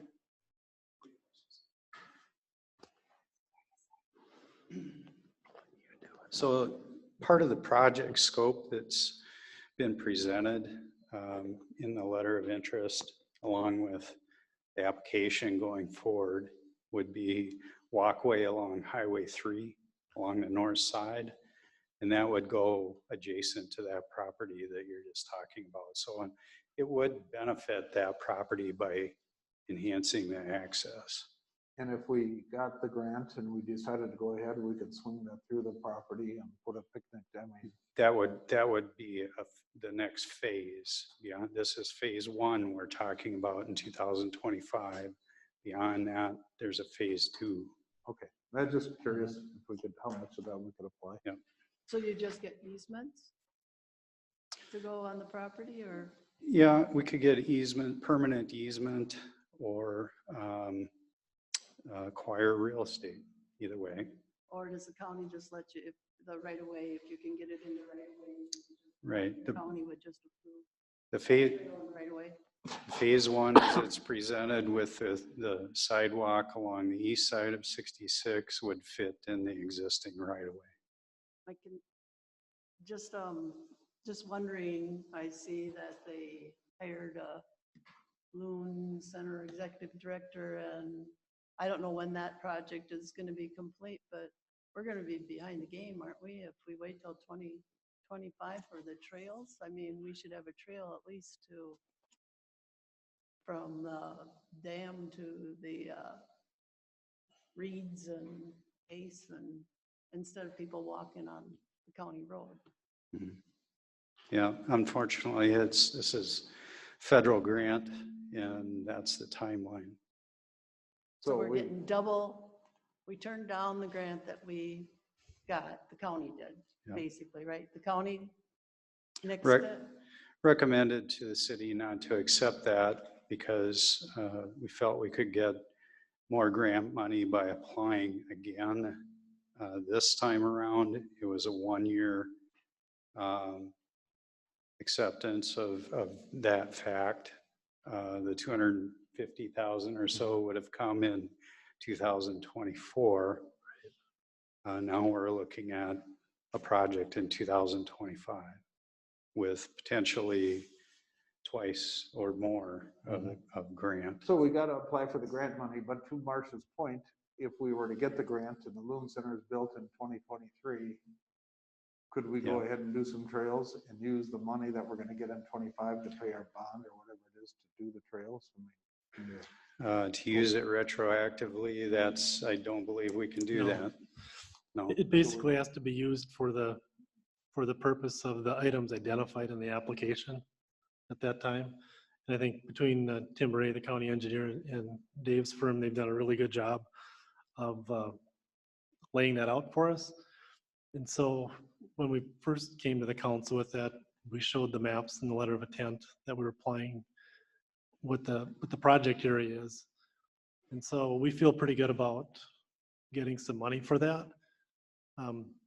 But we can't go back retroactively and say, well, we need to do it sooner and we want to reimburse ourselves. That's would not You can qualify never- under the allowable cost principles for federal money. You can never do that with a grant, but I was just wondering about what would happen if we did at least that trail along 3. I mean, is it going to hurt the project if we would do that? I mean, we have 19,000 in the trail sidewalk that we didn't use this year. And I know Yeah. that won't cover it, but I think there was some from the previous year too. I'm just thinking about 2025 is going to be a little late for some of that. If those monies that you're talking about spending prior to 2025 could be counted toward the local share, I would be recommending, sure, that's an option. But I think you need to be careful about that. It may not count. Is that something you would discuss with the county? Yeah. Yep. Not the grant, where you're, I forgot what it's called. the So I guess we take transportation. this step now and deal with the rest of it as it comes. Yeah. Yeah. I think we need to find out if we're going to get the grant before we. Yeah, the other thing we could do is, this is 2025. We could look at things that are, my chair just went down. I think it broke. Marcia, control yourself. Yeah, she saw me sinking down under the table. I thought, I think the piston just went on this chair. I wondered where you were going. it can't go far enough. But no, to your point, if there are things that we could do that were not identified in the grant, we could do those as a budgeted item. The nice thing about this is we're in the process right now of trying to get the money. So it's 2025, we still have a year, if we're looking at 2022, to do a separate project that might complement any future improvements. You know, we could look at something like that for 2022. Would be the only suggestion, because I know we'll get this project done and we'll say, well, we would have liked to have done this too. You know, and that would go to Mr. Nevin's comment on the 5 or so acres there. That could be a separately budgeted item in our 2022 budget. How soon do they let you know for the approval of the 2025? It can't be 2025. No, it'll be February. Yeah, I think it was February last year. Yeah. February 2021? No, February of 2021, we'll know. Sometime in February of next year, we'll know whether we received funding or not. Oh, so No. we would know. Yeah, we'll know that ahead of time. The other thing is, we don't have to accept it. If it's not something we're comfortable with, or if they come back and say, well, we think it's a great project, we're only gonna give you $200,000, that's probably gonna be a tough sell to accept it. Well, I'm just thinking that we have these street projects, the overlays and the new construction that, you know, if we put it in as an alternate bid on the project and either accept it or not accept it, but we will know that if we're getting funding before we bid our street projects for Yep. next year, right? Yep. Okay. So again, the request is to have the resolution for us to include in the application to apply for the Transportation Alternatives Program grant. Now, in the meantime, what we've done is we've asked some of the local agencies for letters of support for that effort. And those are coming in now. We've got a couple more to contact. I move that we apply for the Transportation Alternatives Program grant. I'll second that. Okay, we got a motion and a second. Any other questions or discussion? All in favor? Hi. Aye. Opposed? Motion carries. All right, thank you. We'll get that taken care of. Next item 5 is update on proposals for city engineer and city attorney.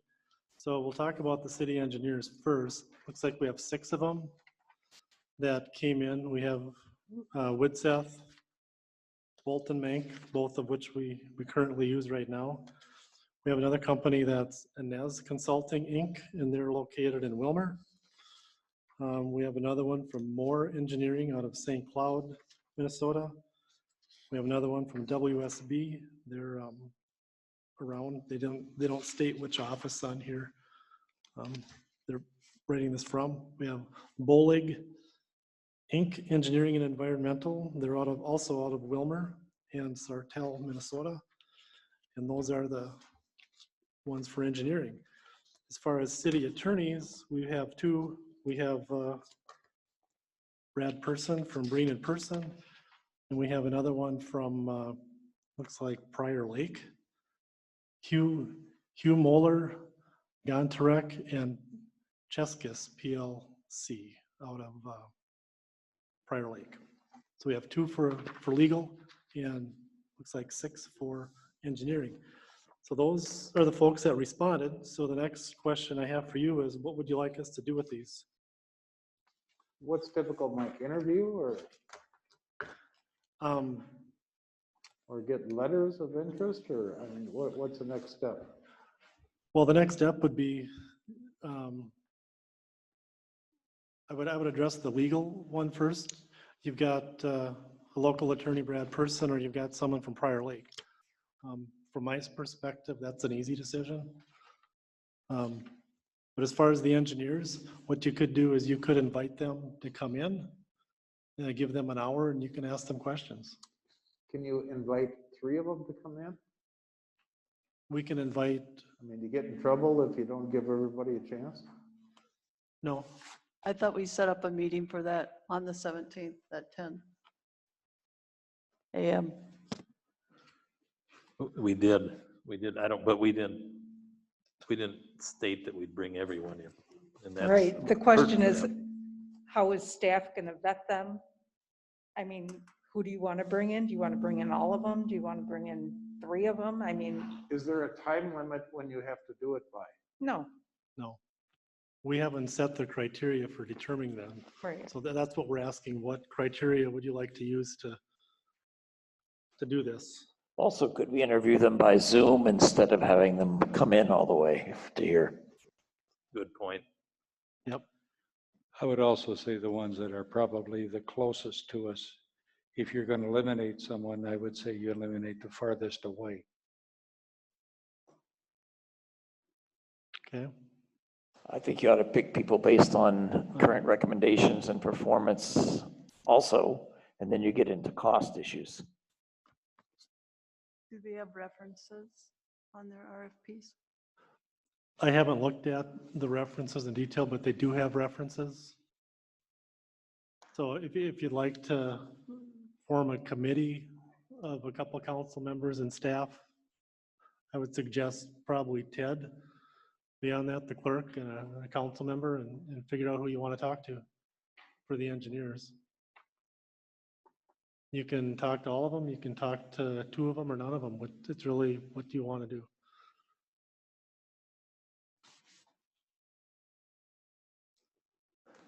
In the ad for the RFPs, we did state that we would be interviewing them on the 17th. So if you want to take more time and first go read through them, we can let them know that that date has changed. Yeah, okay. Well, so what did you say, Shar and Ted, you would recommend to be on the committee to look at it? Is that what you As said? far as for engineers, Ted, yeah, absolutely. And I guess I wouldn't mind being on it, but I would welcome another council person to get in, and the committee is gonna probably consist of going and sit down and say, how should we do it? Yeah, but I think you'd come back with a recommendation to the council on which ones you would like to talk to I or think they should just recommend. be first interview and get the numbers down, you know, whatever it might be, whether it's written or whatever. But Or you could talk to all of them. We could set up Zoom meetings for all of them. I'll be happy to participate if you need another council member. You could do it as a special meeting too. It really is how you want to do it. I think if they're just setting up the criteria and moving that stuff forward, I think the John and Dave and Ted and Shar would be just fine. John and this, Dave? Yes. Or I can Yeah, sit that's on fine. it Mayor, too. you said you wanted it, so. I mean, I just think we should just go in and talk to John and Shar and kind of see what direction we should go in.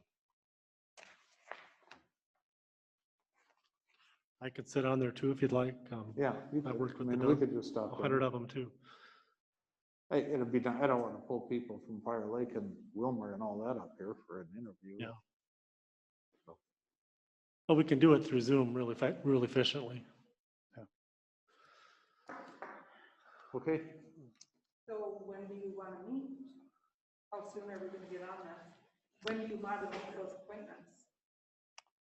You said the 17th of December, correct? That's when they Yeah. come my back. only timeline with that is we're gonna put these projects out for proposal in February probably, road projects or January, and it'd be kind of nice to know who's carrying on doing it, so. I think we should go in and talk to Char and Ted sooner than later, Tomorrow? and Mike, you know, and come up with a game plan, yeah. Come up with a game plan. Busy in the morning tomorrow. You're busy in the morning? Tomorrow morning I'm busy. I'm available in the afternoon. Or you do it without me, doesn't matter. Let's do it at like 2 o'clock or something. Can we do that? 2 o'clock? Are we still having the meeting on the 17th at 10? I think we will let you know. Yeah, we don't know, Marcia. That's why we'll talk about it and figure it out. On the city attorney, you said that was pretty much a given? Well, And we have so one. we should state that now, I'm guessing. Yeah, you've so got that- two. You've got Brad Person, then you've got Hugh Mueller, Gontarek, and Cheskis PLC in there. You can do your annual appointment. You can do that as an annual Mike, is appointment in that 3 January. people or 2 people? That's one firm. Oh, Like okay. Green in That's Person what is I'm Brad. confused. Yeah, no, I know. And then there's one other individual from wherever. Or there's one other firm. No, there's 2 RFPs for attorney fees. Yeah.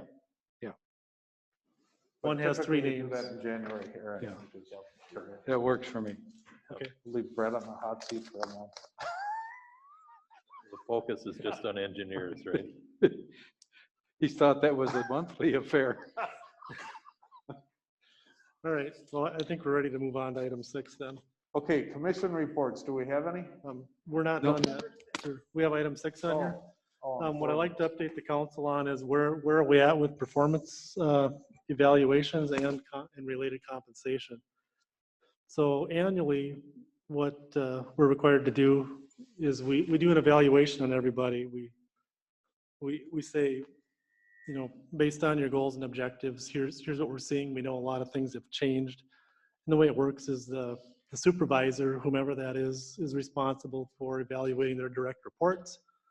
I have direct reports also that I evaluate. We sit down and meet. We have a discussion to make sure that we're all on the same page, saying, you know, here's where I think you did a great job. Here's where I'd like you to change things. Have you thought about this?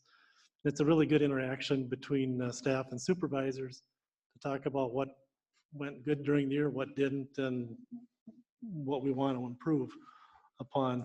So at this point, there's just a couple straggler staff reviews that are pending just to give schedule-wise. And then I've seen most all of them. I haven't seen any that were bad. I've seen some where, hey, I didn't know that about this person and they did some really neat things that we should give them credit for. Things like that. And so as far as union staff on compensation, you know, that's already been settled and we're just following the union contract on that. So there's really nothing to talk about on compensation adjustments for the union because we set those several years ago. As far as non-union staff, we're seeing ranges all over the place. As far as, you know, different communities, we're seeing 2%, we're seeing 3%, we're seeing everywhere in between. What we've built into the budget we just approved was 3% adjustment for staff. And that would be all department heads. You can include me in that or not. You still have to do my review as a council. As far as holding up the process for department head compensation adjustments, I don't think that's really got anything to do with the makeup of the personnel committee. What I think it has to do with is, you know, making sure we're doing the right thing. I've heard a lot of things we're saying, well, our compensation adjustments should be 0 because the economy is really bad. Now, if you talk to Tim Bray at the county and others, they're saying, if the economy is so bad, why are we collecting so much sales tax? I mean, they're having phenomenal collections. We have also seen in our own city, little if any delinquent taxes, actually collections are up. So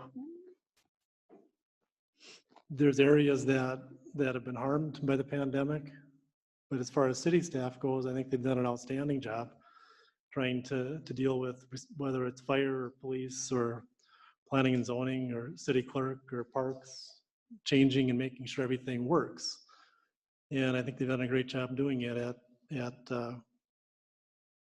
risk to themselves. We've had several of our staff contract the virus and get really sick, and we'll probably have more before this is over. So that's why I'm asking the council to approve a 3% adjustment as what was in the budget we just approved for the non-union department head staff, not including myself. You can deal with me at a later date. So Mike, is December typically the time period we do this? Typically it is. We keep it in line with the adjustments on the union contracts. What did the union receive this year for 2021? Roughly 5%. The union? Yep. Went up. I don't know how I My can thought do that on every it year. is exactly what you said. There's businesses that are struggling and people losing jobs, people in food lines, and I don't know that we have to go to 5%.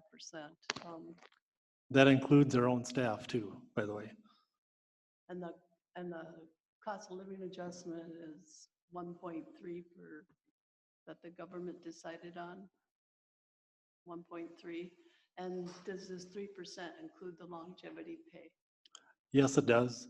And the way to look at that is if someone is already receiving longevity, they don't get an extra percent because they got a 2% or a 5% or a 3% or a 1% adjustment. So then what? So they don't get their longevity pay increase if we give 3%. No, if they're already receiving longevity, the only time an individual would be awarded more than that would be if they just received their longevity at that change of date. Doesn't longevity become effective on the first of the year? It becomes effective on their anniversary date. On the anniversary date? Yep. How many employees do we have at the 15-year mark and the 20-year mark? A handful. I think we have one that reached the 20-year mark not too long ago. So they get 2%. Well, it's 1% for each milestone. So if they've already reached that milestone, Well, 20 years would be 2%. right, 1%. right. But if they've already reached those milestones, 3% still 3%. It's not 5 or 4. It's still 3 on the total. So what's the point of longevity if they can only get, if all the employees are getting 3% and they can only get 3%? Because they've already been bumped up to that next range. So they get that at 10 years, right? Yep. And then that's 15. 1% increase, and then they stick with that one. Correct. They don't get another one at 11 or 12, it's 1. And then when they hit 20 years, it's to reward them for service time. Correct. And they'll get 1% more. And it stays at that. And They don't- stays on that. And how many employees do we have that are in total that we're talking about? Not all of them are gonna No. be even in this. No, most of them are not in it. Some will never reach it. You know, if you had maybe 500 employees, then maybe it would be a 5, so, yeah. And I think that includes union. Yeah, But right now, we're only talking administrative. correct. Non-union, that's correct. So the union comes So that in- would be what, 3, I'm gonna guess? Ted would be 1, Eric Lee would be 1, and Eric Swanson would be 1. Correct. Is there any others? I don't think so. Well, it'd be Jane and TJ and Yeah, but I John mean, Colstead. that qualify for Chip, it. yeah. Right. Full time. The union comes in and negotiates, and 5% is what the increase is for all the union employees. Well, what we did with the union contract is the way the union contract works. When we negotiated it is we did 3% between grades and 2% between years, because we didn't have a fixed contract on it. We didn't say, well, here's your contract and you move along this scale and we hope it works. That's not how it's typically working. I'm glad I'm entertaining because my chair keeps collapsing. But does any of the council sit on those talks or have anything to say about that? Yes, they do. Yep. When does that happen? It'll be in, well, we hope it'll be done before the end of this year, usually late in the fall. The union, like I mentioned earlier, says, here's what we'd like.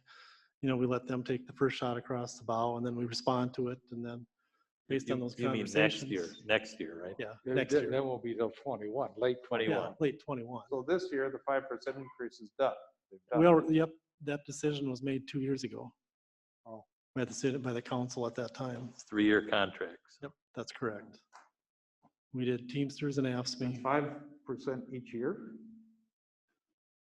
It's complicated. It's, Yeah, it's a step in a lane is what it is. You move down, you move 2%. So if you're at step 5 on a schedule, step 5 for year 5, you move to the next year, you go to step, you go a year and then you go over a step. So you go to step 6 in year 2, which is about 5%. 5.09, somewhere smaller than that. Well, I would like to learn a little more about that. But Yeah. that'll be at a later time. You will get to learn. Good. Okay, so what are we looking for now? Are we looking for a motion to approve a percentage? That's correct. And this is for department heads. I'll make that motion to approve the recommended 3%. I'll second it. I'll second it. Okay, we got a motion and a second. Any conversation about that? I just think the staff is few and they do a lot. I agree. I think we run lean and mean in terms of personnel. Yes. And some of them do 2 or 3 types of jobs, where in others localities you'll have more people. Okay, any other conversation on it? All in favor? Aye. Aye. Opposed? Motion carries. All in favor. The only other thing I have in relation to performance is I need to recognize one of our staff, if I could do that with the council's permission. Are you getting it? Up here.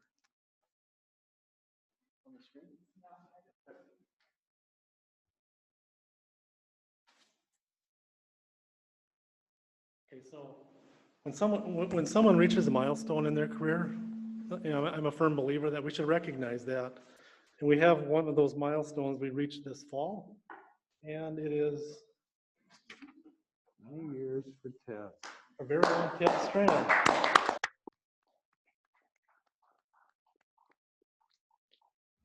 So I'll read it. The City of Cross Lake 20-year Service Award presented to Ted Strand in honor with deep appreciation of the faithful, devoted, and valuable service given to the City of Cross Lake. And a lot of people, you know, when they think of Ted, they think of, well, he gets the cones for the parade, he does all this other stuff. The snow just seems to disappear and the sewer runs.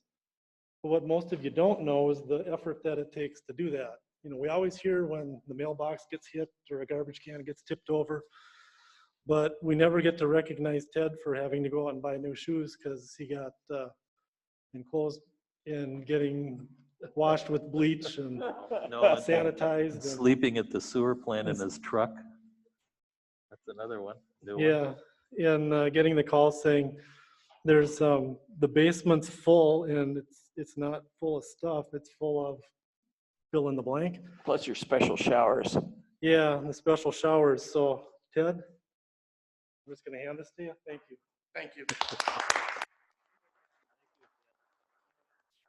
Thank you, Ted. Thank you. All right. So.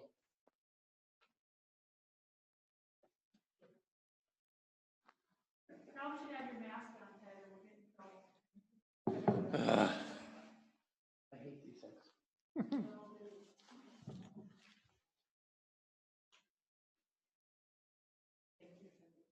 Yeah, thank you.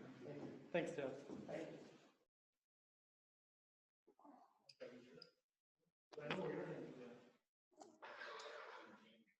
All right. Is that it, Mike? That's all I got. Yep. So do we have any commission reports? You got one?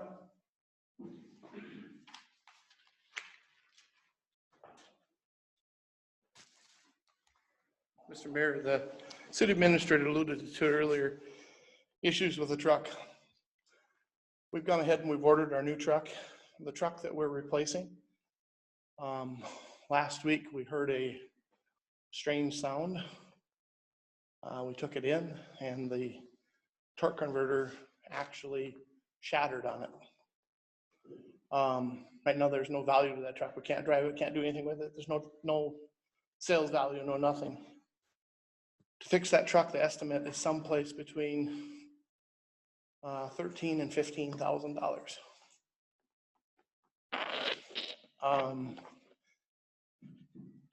You know, it's 55,000 miles. I mean, otherwise it's just gonna sit here as a piece of scrap. What's 55,000 miles? That's what the truck has on it, 55,000 miles today. The torque converter, because of plowing snow, just the force that comes on it just shattered it, so. You're getting a snowplow truck this week? Hopefully It's still supposed to open. be. It's supposed to be delivered this week. What can you sell this Get rid of it. other But you truck still- for but you if it's still- fixed? If it's fixed.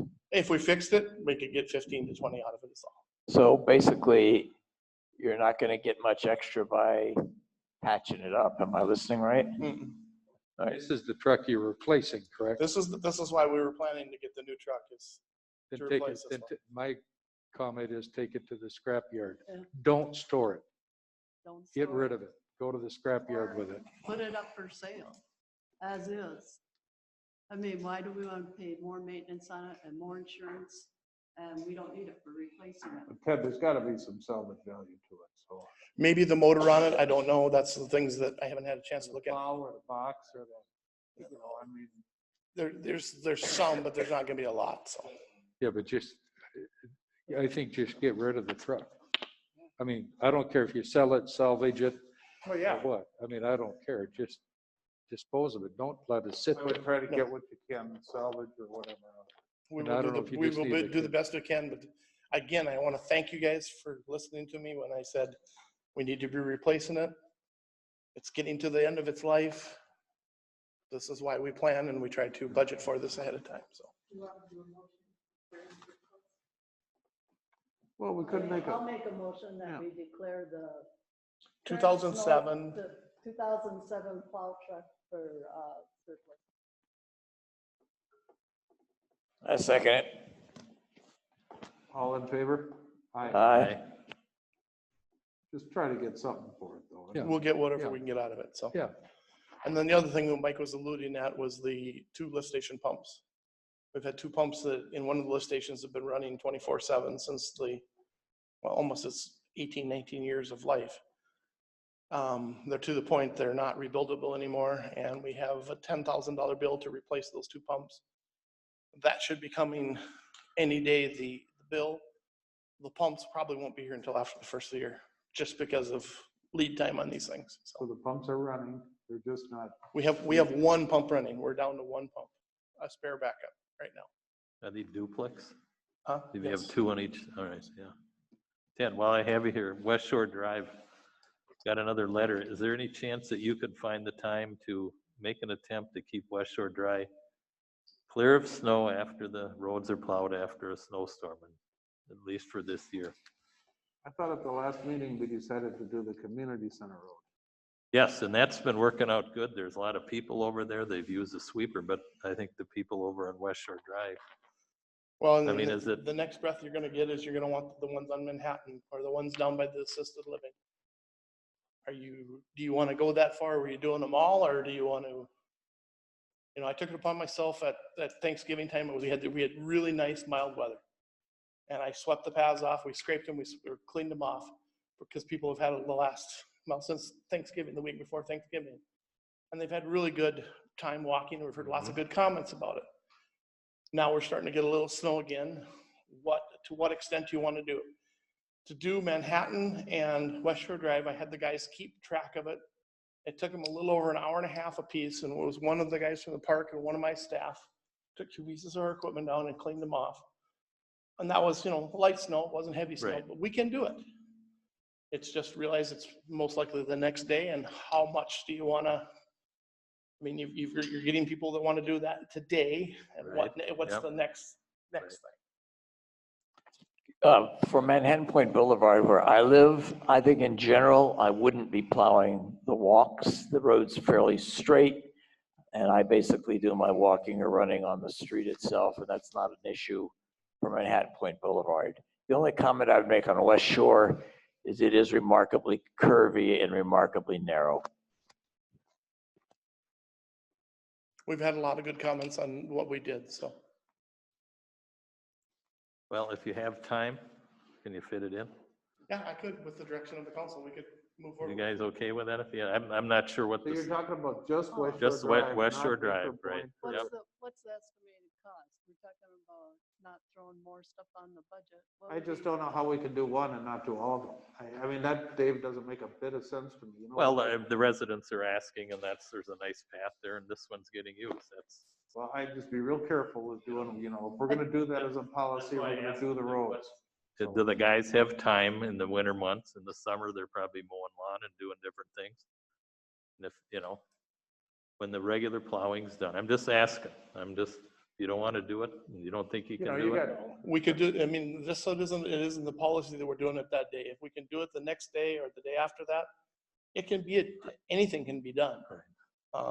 Things are slacking, then you can catch up with those, you know, go cleaning out this or cleaning out When that. time so. permits and not making any commitments. Is this, I saw you doing it last time. They had the little six-wheeler side by side from the park with the plow on it and the green John Deere tractor out Yep. there on Manhattan Point. And is that what we want those machines to be doing, is putting miles on plowing trails? I don't think so. I think it's hard on. I think if we're gonna do this, we gotta get a Bobcat with a brush or something on it and designate that for it, but it's an investment. And if you're gonna We start have robbing that, we have that equipment already. I know we are, but I mean, is that what you wanna do with it? Well, that's, I guess, as It's far more as, than an hour and a half per snowfall. it depends on the snowfall. I know, but Yeah. it's also the equipment, the tracks, you know, how much do Oh, those you gotta, brushes cost? yep, to you gotta replace? take and grease it, you gotta take in how the prep time ahead of time, I mean, trailing it there, or you driving it there, or whatever it's you're a doing. so. commitment that we have to make, and I don't know that we're prepared to just make that right now. Well, the residents paid for all that equipment. That's all I'm saying. They're asking, and if you want to tell them We've no, never then done you it can tell them, before. you can tell them no. I think it's something that we could fit in, given this time with COVID and everything. That's all they're asking. I Just think West Shore Drive. I think that's why we approved the one along Daggett Pine, was the community center was closed. How much does that They get wanted used? to go in the gym, What? and so the alternative was, well, the community center's closed and there's no access to the gym, that we're gonna clear that trail because it's a parking lot. People can go there, park, and walk the trail for exercise. That was the whole emphasis behind cleaning Right. that trail. Right. But I know you're driving that stuff down the road from here to there and every place else, and it's not what that stuff is designed to do, so. Daggett Trail has been pretty popular.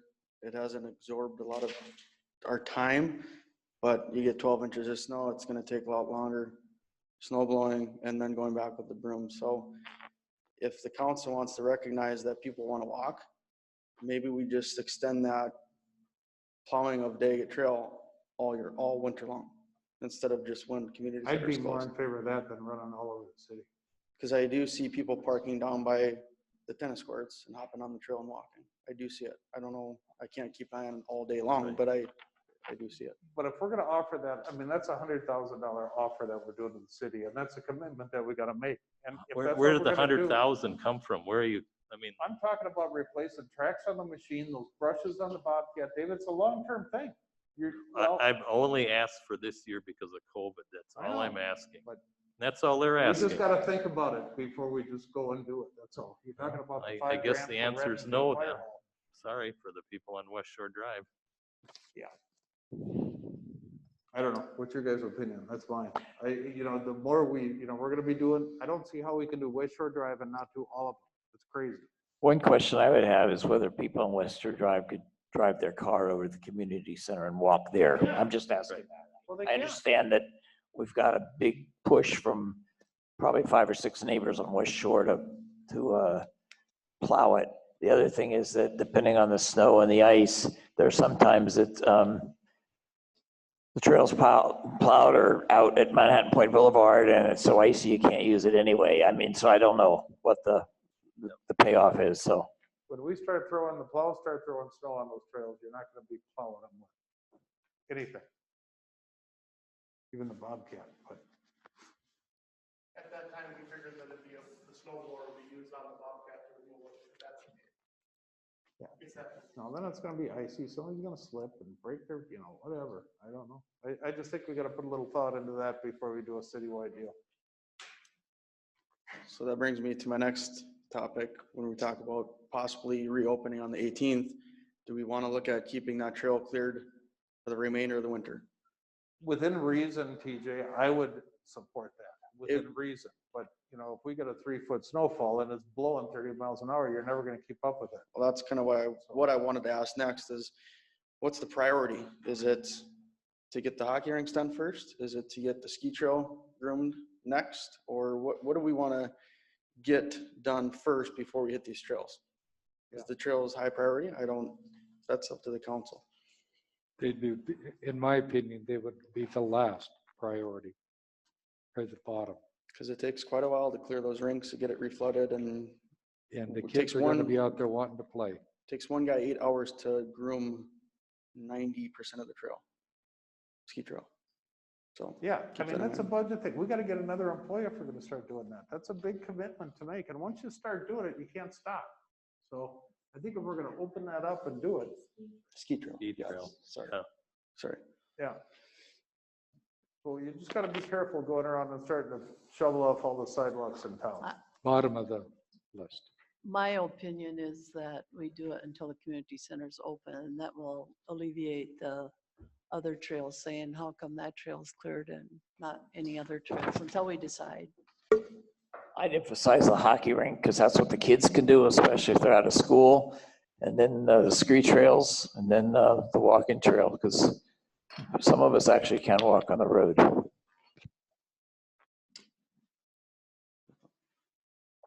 I was thinking of my past employment, and we used to make the residents where the sidewalk is in front of their house shovel their walk, shovel the trail. Right. And and if it wasn't done the next day, then the city would go do it and we'd bill them for it.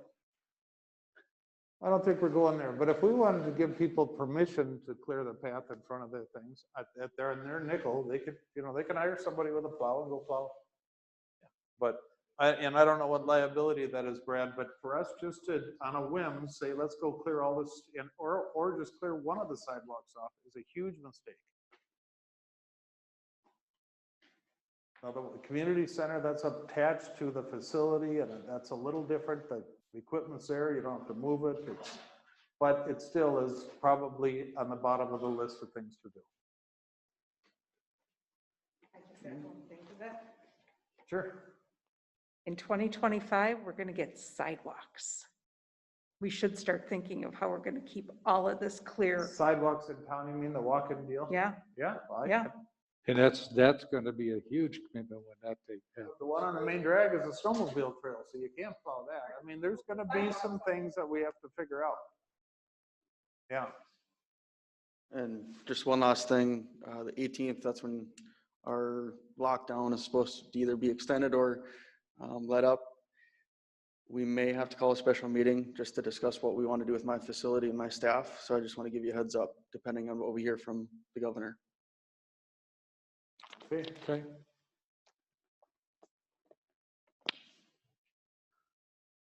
So what did we decide on that? Just to keep the community center trail going? Is that where that went? And, pardon? No changes. Yeah. Correct.